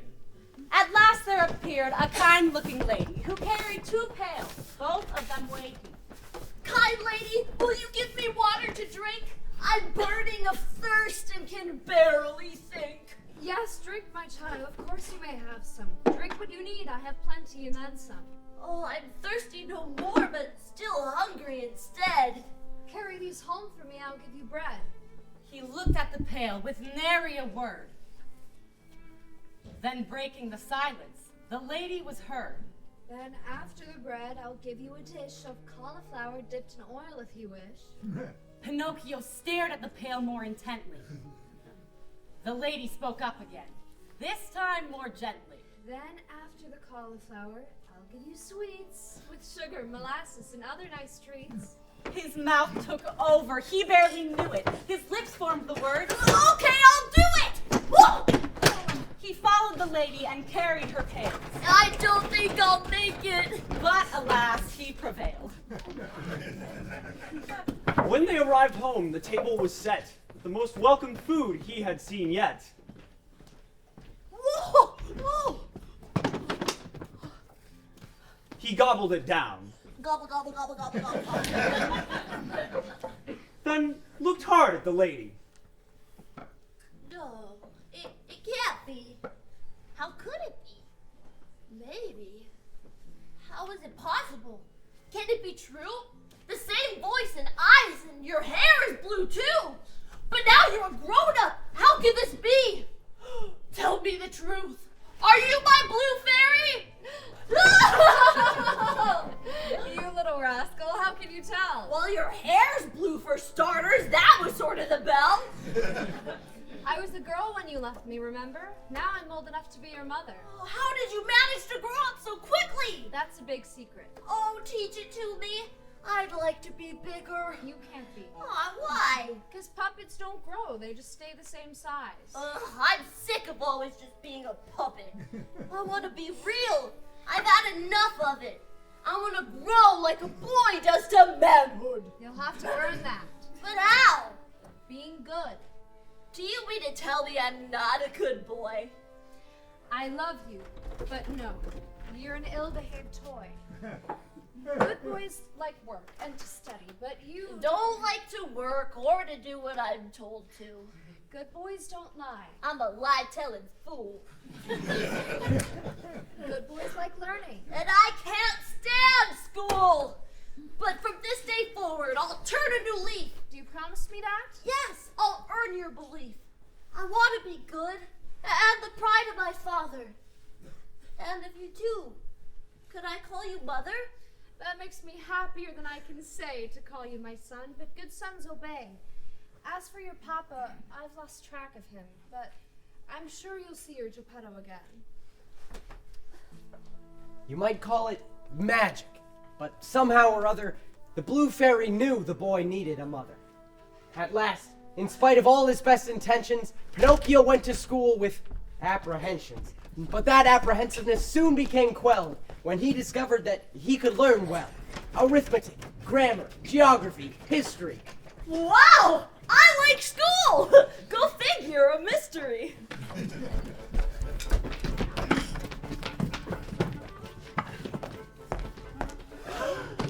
Pinocchio rose to the top of his class, provoking his classmates to tease and harass. They didn't like him. They thought he was weird. They tried to distract him. They taunted and they jeered. Cheer! But Pinocchio was determined. He kept his head down, unmindful to all of their derisive sounds. This made his classmates incensed all the more, increasing their efforts twice more than before. Some children got bolder, devising mean plans to give him a whack.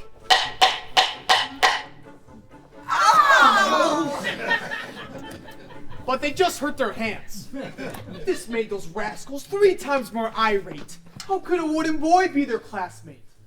Over time, as their mocks had no effect, Pinocchio began to earn their respect. After a year, Pinocchio's cool, calm collection earned the entire school's love and affection. Pinocchio! Hi, Rose! I'm having a party. Will you please come? Oh, yes! After I study! Okay. Hey there, Pinocchio! Fellas, what's going on? We're gonna go play football. Wanna come? Oh, that sounds like fun! I can come after supper, after I finish some chores for my mother.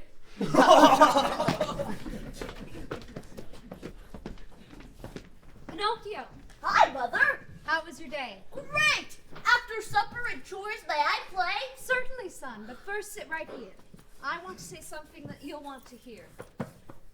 I am so proud of the boy you've become. I'm working hard to be smart and less dumb. It's not just school, but that does bring me joy. No, this last year you've been a truly good boy. You were once naughty and now you've responded. You've earned that which you've longed for and wanted. So tomorrow, at this very hour, you'll enjoy the blessings of being a true, real boy. What? Oh, are you kidding? You do that for me? Certainly, son. I do it all gladly. Think of it, then you'll grow up like you should. And I'll be softer and not hard as wood. That's true. Oh, my dear mother, I just can't wait! Tomorrow we'll have a grand breakfast to celebrate. Go find your friends, invite them all to it. All of my friends? Invite them, go to it. Be back before dark, though. You need some good rest. I promise, dear fairy. They embrace. You're the best! So Pinocchio marched through the town to a crew, a throng for his breakfast with people he knew. Come to my breakfast! Oh, you can come too! Tell all the others! Invite the whole crew! Your parents can come, and your grandparents should! Tomorrow I'll no longer be made of wood! Yeah! Pinocchio conveyed his invite conveyances to all of his friends and even acquaintances. But there was one friend who was lazy and mischievous. If Pinocchio was now good, this boy the antithesis. His name was Tony Lorenzo, Aldo Giovanni, Ludovic Paolo, Renato Armani, Maximo Romeo, Santricky Dick, Dante Enzo, but his friends call him Lampwick. As role models go, Lampwick wasn't a good one. With Lampwick at breakfast, I'm sure we'd have good fun! Pinocchio searched the whole town and then kept on trying, till he found Lampwick crouched down and hiding.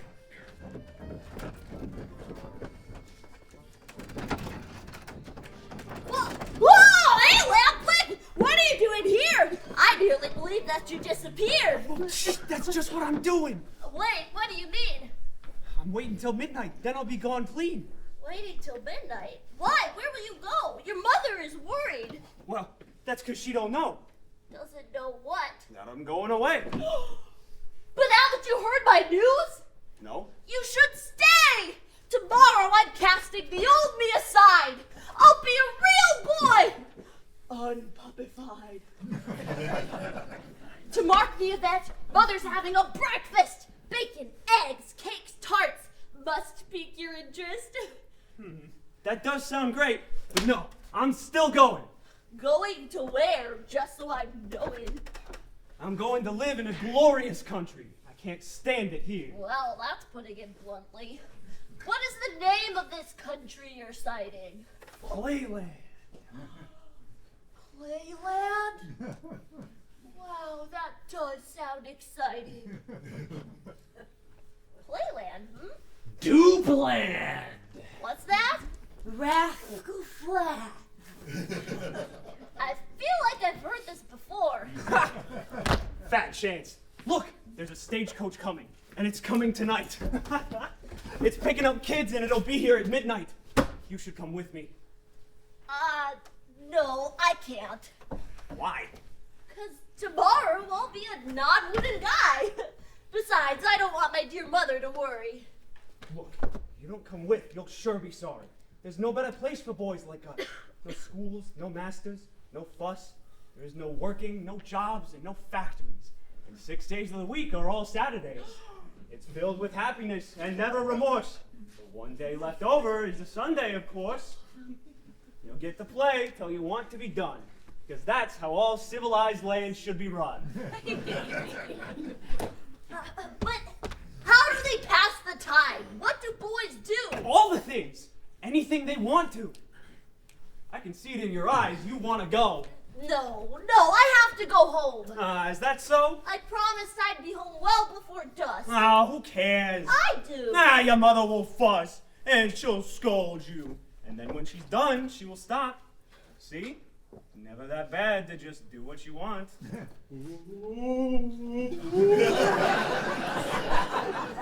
Pinocchio! Oh, not you!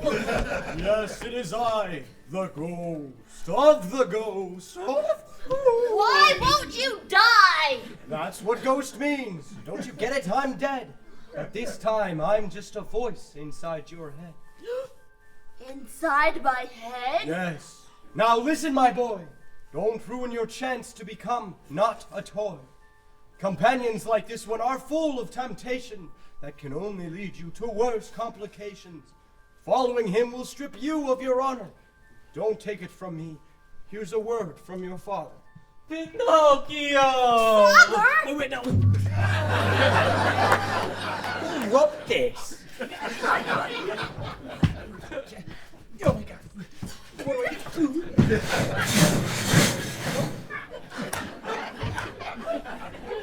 Now listen to me. Are you in my head too? Yes, actually. But that doesn't mean my advice is any less good. It's time to come home now. You know you should.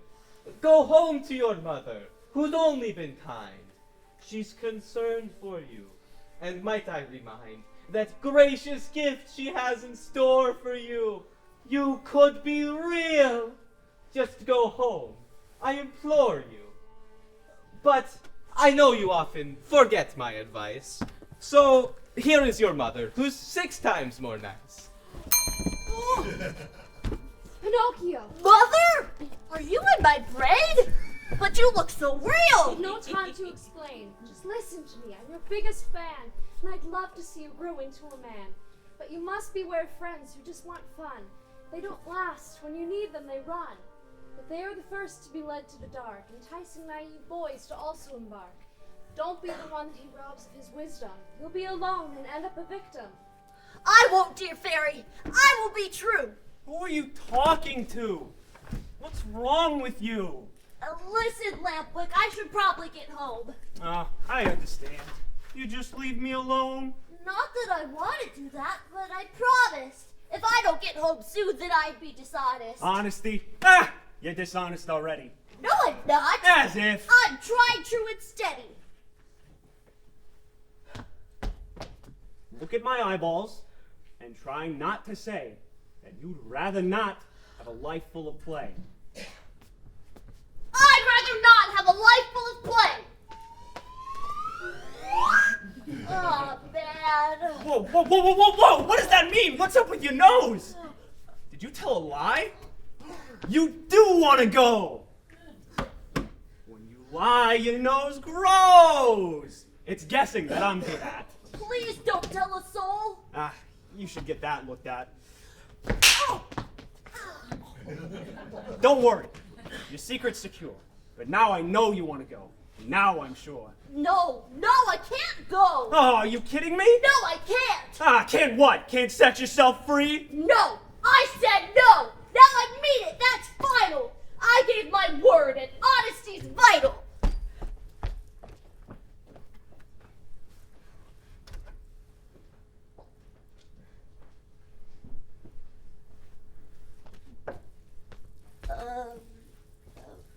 When does that stagecoach come? It comes at midnight. Oh, that's too long. I'll see ya. All right.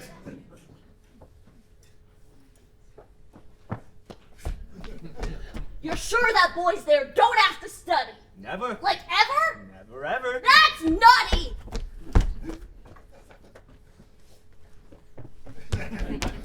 So 6 days a week are all Saturdays. You'd never have to do math again. Or write an essay. That's crazy. Nah, that sounds pretty dumb. Well, I guess I'll just wait here till that stagecoach comes. Pinocchio tried real hard convincing himself there'd be no stagecoach coming at 12.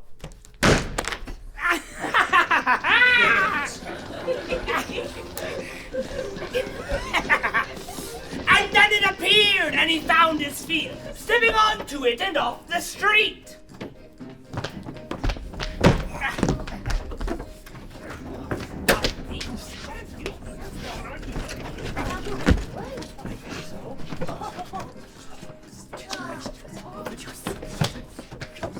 Welcome!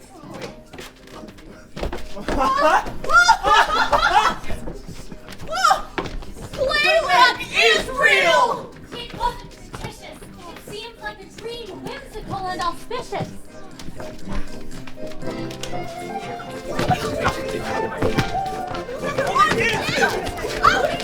No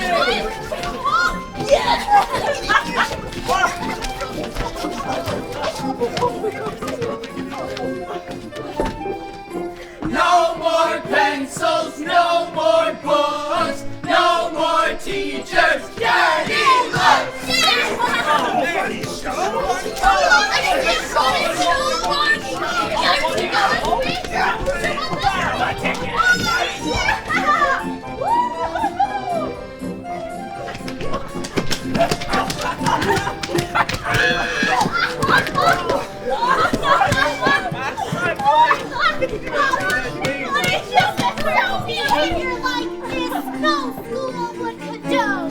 Hey, teacher!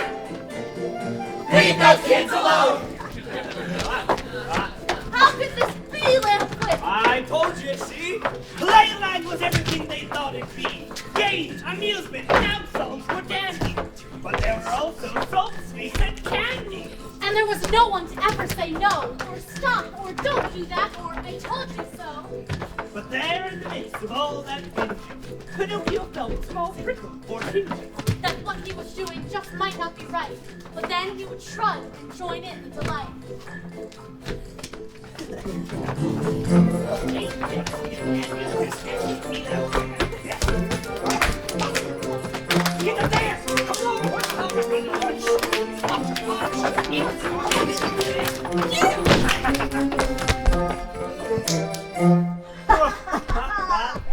Five months went by, which seemed like no time.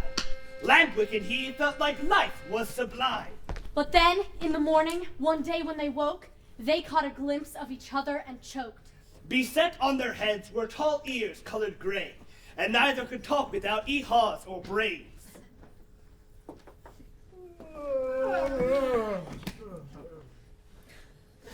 Ah! Lambwick! Your ears are all long and wonky. Yours are too! You look like Eeyore! A donkey! And what happened next, children? Oh, can you guess? There was a magical spell cast in excess through overindulgence and gluttonous parties that turned all those naughty boys straight into donkeys.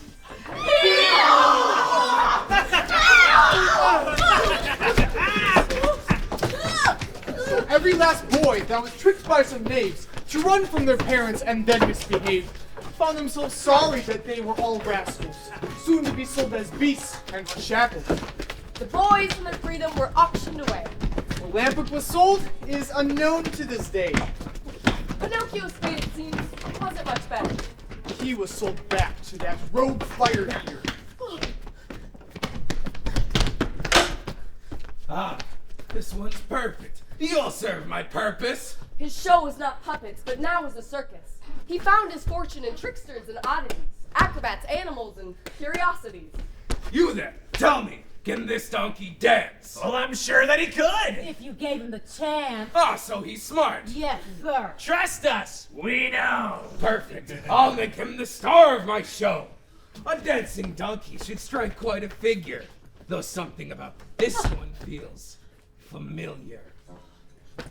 So poor Pinocchio was put through the paces, learning to prance and skip and spin in places. He knew his new owner was cruel beyond reason, so he learned it quickly as not to get beaten.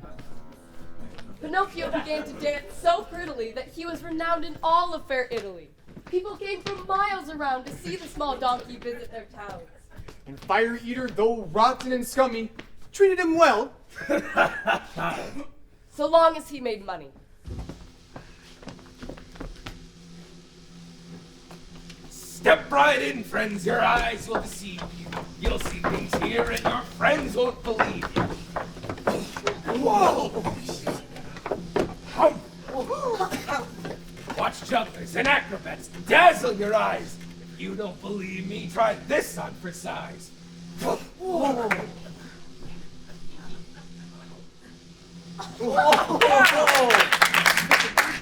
Ah, but the act that will steal all your glances is my little donkey which prances and dances.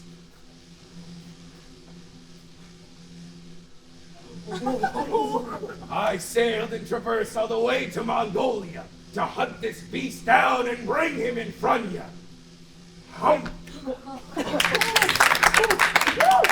So take your seats, ladies and gents, and beyond, by my dancing donkey. Then you may applaud.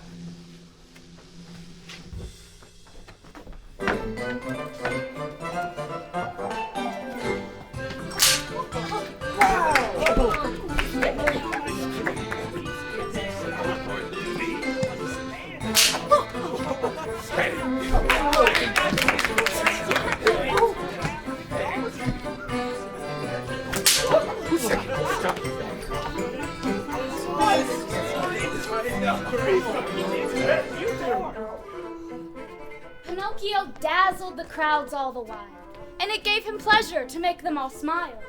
But his heart was broken, or fractured at least, from being a puppet turned into a beast. Who said you could be sad? Mess this up. What the hell are you doing?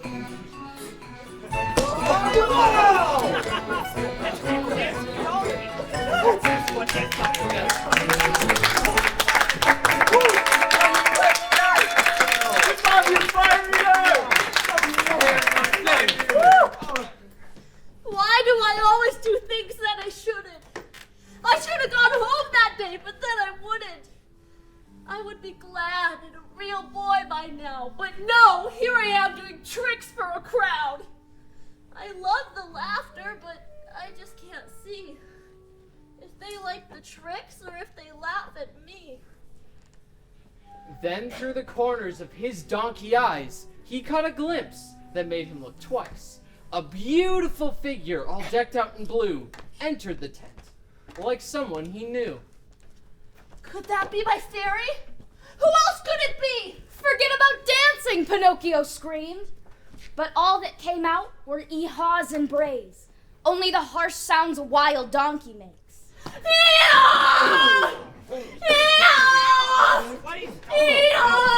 Stagehands all clamored to quiet his voice, causing them to jump and butt kick, of course. The crowds became fearful at this wild scream. This wasn't the dancing beast they came to see. They covered their ears, they protected their youngsters. Some of them fainted, but they were all flustered. Pinocchio only wanted his mother to view him, but his flying outbursts just made the crowd boo him.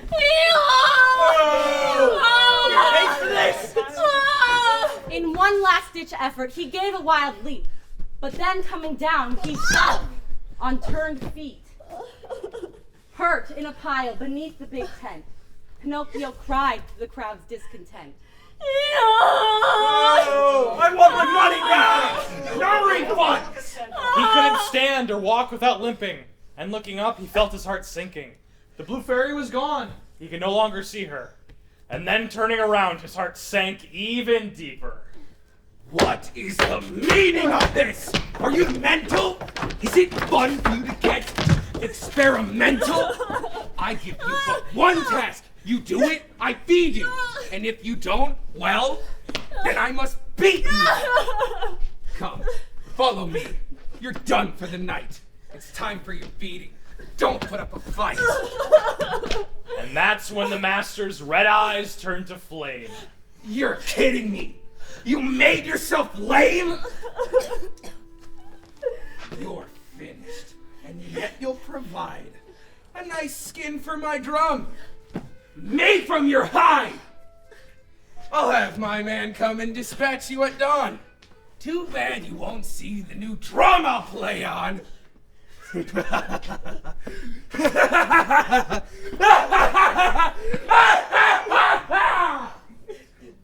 There was Pinocchio, tied to a post, waiting to become a drum. I am toast. See, when waiting to die, it only seems logical. Donkeys will often become philosophical. As hours passed on, he began to bewilder. But then something seemed to him very familiar. Just in the doorway illumined a faint light. Two small shadowed figures approached in the night. I can't believe it! I must be seeing things! I'm seeing visions of my oldest friends! Punchinello! My dear friend, is that you? Oh, you funny puppet, please tell me it's true! I don't know, Harley. It's your expertise. You sure it's him? Yes. I speak donkeys. Pinocchio, is that you? Yes! It is I! That's what I thought. I've heard you cry. And that's for your father and some kind of fairy. What happened to you? How'd you become Harry? Though Harley and Punch had long been ignored, there was an old trunk where they both were stored. But every night when the coast was clear, they'd stretch their legs and by dawn disappear. Pinocchio told the story to them. As he said it, Harley translated because Punch didn't get it. And that's how it happened. Do you understand? So, Pinocchio became a donkey at Playland. Well, you should have begun with that. Why? What do you know? I know the cure for it. Come on, let's go. The puppets untied the knot, though it was stiff, and led poor Pinocchio up to a cliff. Right here. Yeah, that's good. What are we doing here? Trust me, I've seen this. You must trust my notion. Pinocchio, you must jump into the ocean. What? Are you kidding? What? Are you kidding? No, I'm not kidding. No, he's not. Yeah, I got it. I understand what he said. Yeah, he knows the truth. Yeah, he gets it. Donkeys at Playland were once little boys, or in your case, were puppety toys. Only the ocean can reverse the spell, turning you back into a puppet. Oh, that's swell. Trust me, Pinocchio, this may seem dumb, but it's this or you getting skinned for a drum. The ocean's down there? I won't jump off a cliff! What if I can't swim? No way! I'm scared stiff! What did he say? He likes the idea. Oh, wait a sec! No! No! Trust us. We'll see you. No! To be in the water was all new to him. Pinocchio didn't know if he'd sink down or swim. A puppet of wood always floats, that is certain, unless he's been changed to a beast made for burden. The poor donkey flailed with all frenzy and manic, then sank like a stone. Pinocchio panicked. He tried to call out, but found it impossible. Escaping this scrape seemed highly improbable. The struggle was over. He kept sinking down, quietly knowing that he would soon drown. But there in the quiet, he heard a soft sound. A voice he knew well, her message profound. Don't be scared, sweet boy. Just listen and see. Harbor no ill will toward Punch and Harley. They were quite right in their action tonight. But now you must hold on. Don't give up the fight. Then in an instant, small fishes appeared. They meant him no harm, so this next part gets weird. But they bit at the donkey. They nibbled away, treating Pinocchio like he was prey. They picked away, bit by bit, and then yielding what that small donkeyish hide was concealing. And once the last bite slipped down the last gullet, there was no skeleton, only a puppet. It was Pinocchio, and to his enjoyment, he was as he used to be, wooden and buoyant. He shot to the surface. Nothing was steadier. Filling his lungs, which had never been emptier. He floated there in the waves, almost dumbfounded. If he lost his nerve before, here's where he found it.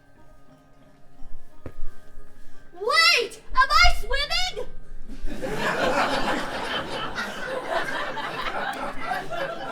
He said, overjoyed. Look! I'm the wood-kicking puppet stroke boy! Pinocchio could walk well and run even better, but found he was fastest yet when he was wet. How I came to swimming was just a bit drastic, but I gotta say, this new sport is fantastic! Woo! Pinocchio's newfound water skills startled and thrilled him. And to he was unmindful of what might swim with him.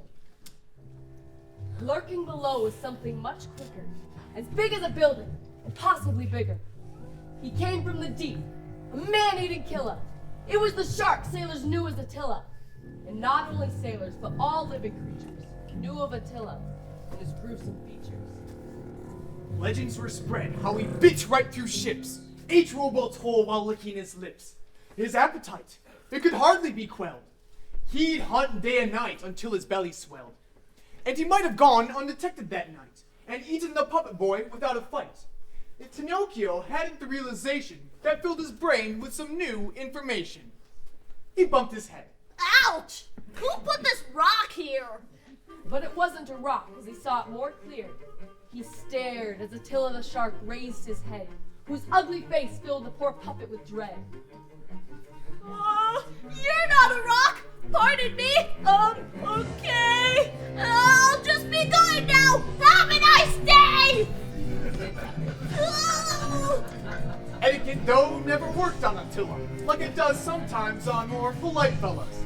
He liked to eat first and ask questions later. And, as it happened, was a puppet hater.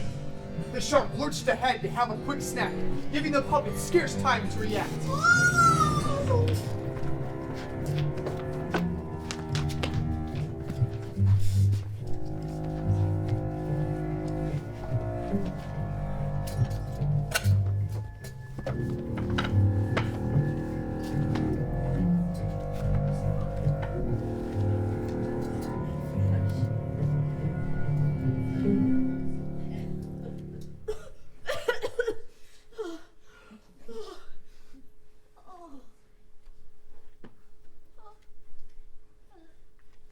Am I alive? Or did I finally die? Is this a dream? Or is this... Oh my... Oh, it's hard to breathe. There isn't much air. Oh, and the stench is more than I can bear. And it's so dark. Oh, it's blacker than night. Oh, and it's freezing. I think that I... Oh, gesundheit. Thank you. You're welcome. Wait! Was that Attila? Do sharks get head colds? I don't think so. Yeah, me neither. Hey. Am I talking to myself in here? Am I alone or is someone else near? Perhaps it's an echo. Hello! Hello! That must be it. Echoes are lonely though, I must admit. But that must mean that I'm still alive. What should I do now? You must survive. Okay, for real, that cannot be my head! Is someone else in here? Who said that? I did. Pinocchio's eyes became used to the dark and scarcely could see an old man in the shark. That voice. It's familiar. It sounds like no other. If I'm not mistaken, it sounds like my father. Geppetto, you fools! You hear voices again. And now you talk to them, just like way back when. What's the harm? It still passes the time. I'll pretend this voice is that boy of mine. Pinocchio! Be good, and watch what you do. But you should know, boy, that I always loved you. If I die here in the dark of this fish, it won't be in vain, because I got my wish. I traveled the world for you, every last part.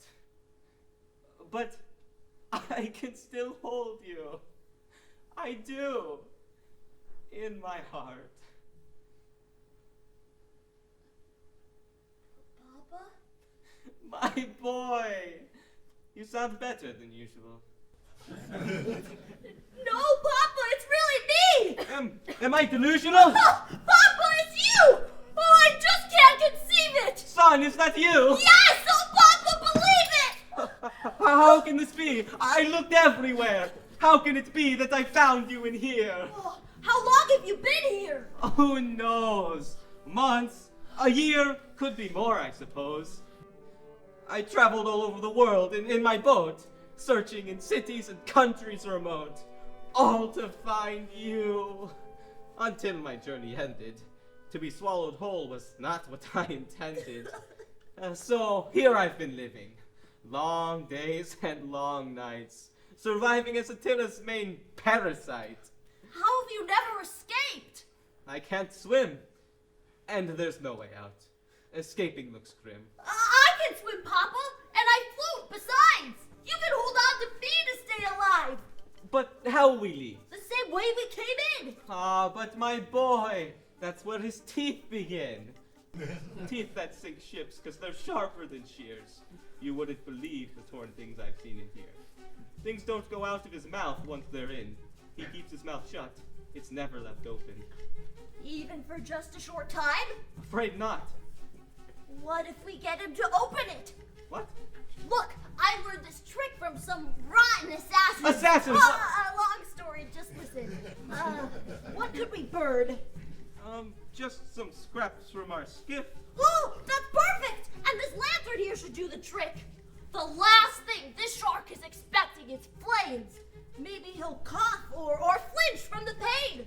Who knows what, but if he opens his mouth, we'll both be ready to hightail it out. Those two built up a fire in the shark, heating up boat boards that lit up the dark. As the flames grew, the devilfish gurgled. Lurching and squirming, he twisted and burbled. Attila wasn't quite used to being a victim. He was proud of his digestive system. This was a feeling that he had not known. It grew in pain, and he started to groan. Then, with a sound never uttered before, the giant fish opened his mouth with a roar.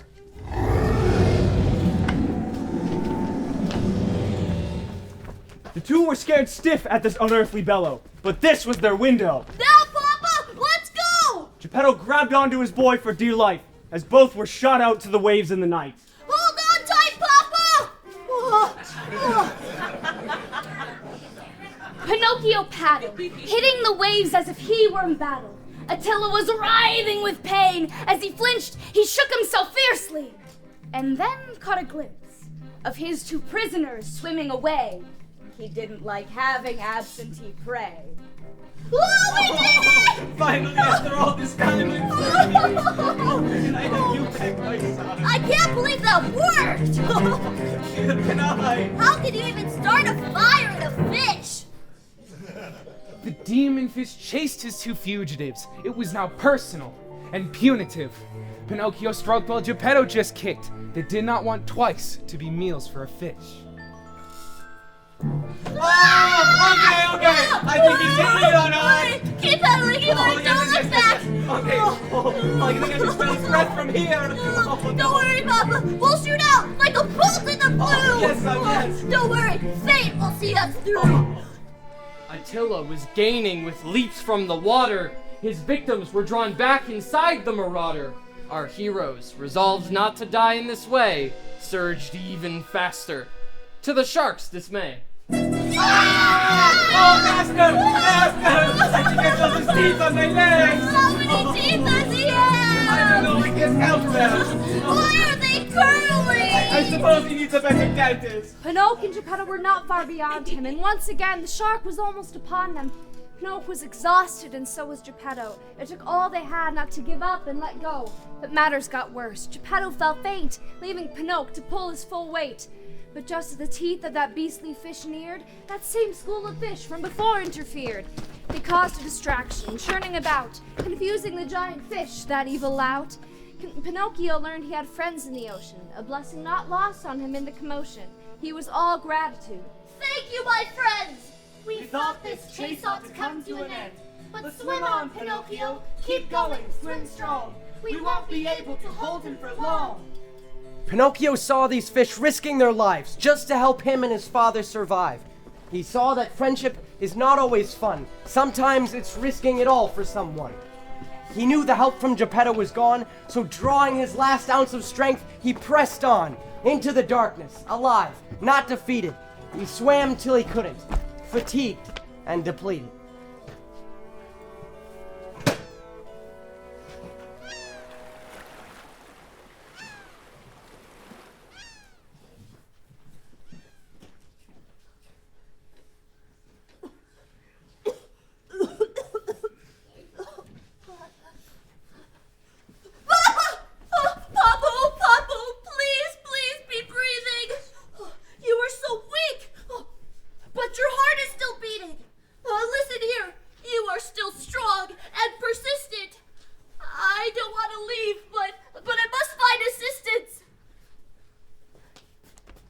barely the energy to even stand. Pinocchio hiked up the shore in the sand. He staggered until on a small hill he spotted a tiny but beautifully kept coastal cottage. With someone familiar! Can you guess whom? 'Twas the ghost of the ghost of the ghost of the cricket of the room. Yet something seemed different. Was this the same bug?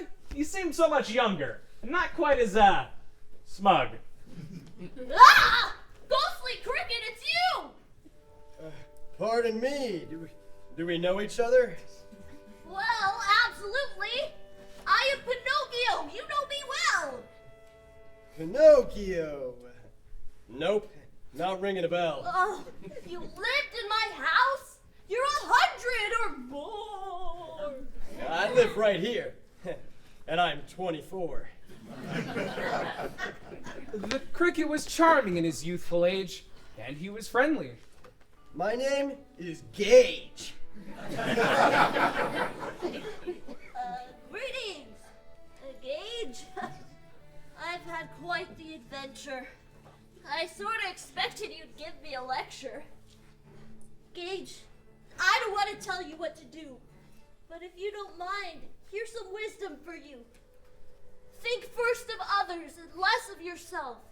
Happiness isn't in tasting great wealth. Revel in virtue so vice won't prevail.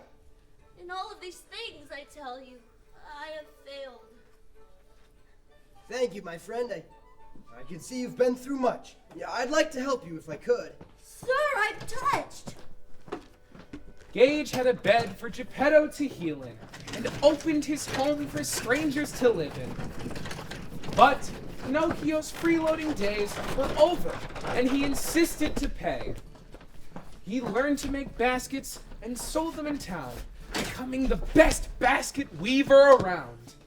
He paid for the rent, and he paid for a doctor, who was a medicine-making concoctor. He came to the home bringing his kit and caboodle. Pinocchio recognized him as the poodle. Poodle, it's you! Yes, 'tis I, it is true. Friend, don't you know me? Can't say that I do.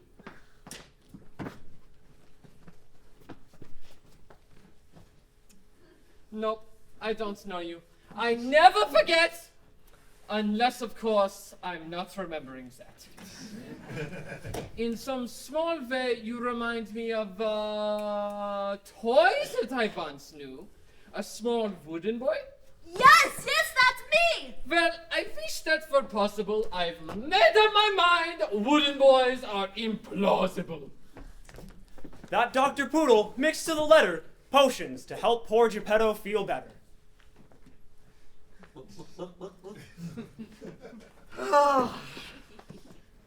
Then packed up his kit to be on his way. I have another poor patient today. She's a young girl, a small bluish fairy, who is so close to death that she's practically buried. Did you say blue fairy? Yes, a small girl. She's not a woman? What am I, a churl? I think I know a young girl when I see one. Unless, of course, I've lost all my reason. This stunned Pinocchio. How could this be? Oh, wait, doctor, please! Here, take all of this money. This is to give that girl your finest care.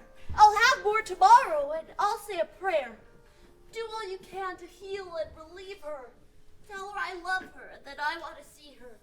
With that, the poodle tip-tapped and departed. Pinocchio quickly got working wholehearted, weaving his baskets as fast as he could so that his fairy could heal and feel good.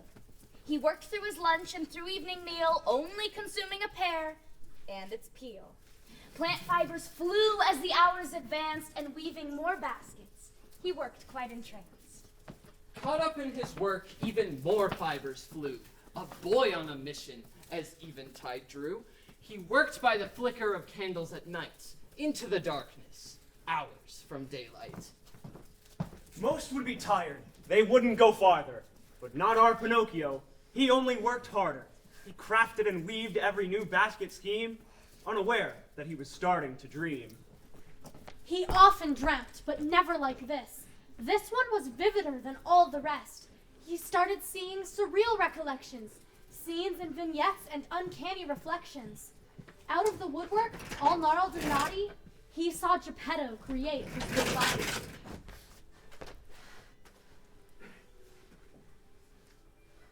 I used to be lonely, and I'd get into fights, crying myself to sleep many nights. Pinocchio, I was a sad man, until one day I was blessed with a son. My little pine nut, I'm glad that you know me. You've changed my life. I'm no longer lonely. The puppet show he was not to attend. Introduced him to his very first friends. But he learned quickly that some weren't so nice. Some made their living by greed, crime, and vice. Others were liars. Liars! Who, as it so happens, might have even been, just maybe, Nasty assassin! But for the rascals and crooks who befell him, there were those someones who cared for and helped him. A bickering pair of pedantic nitpickers. In spite of their pettiness, proved to be winners. And also were those who weren't in first place, children who jeered and mocked him to his face. Jeer! But through the practice of strong perseverance, he quickly won from that throng of young adherents. Including the one who would lead him astray, who hasn't been seen, still, to this very day. Friends can emerge in the worst of misgivings.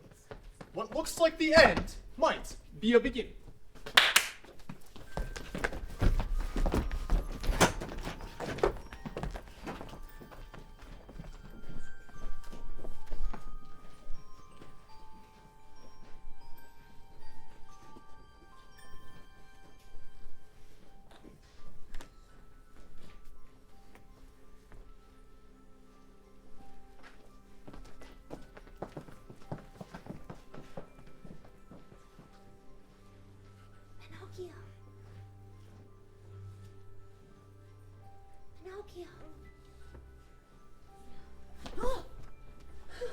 My beautiful blue-haired girl!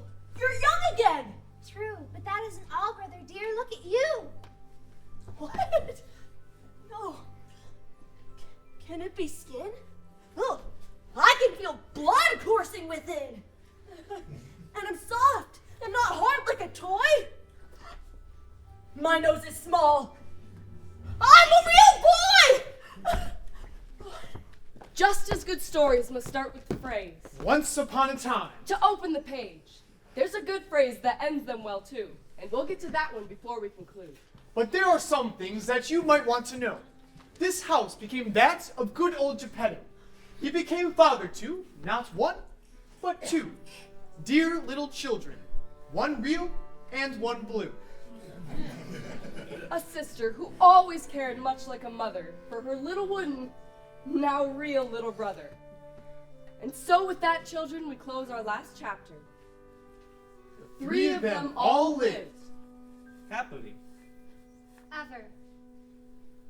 After.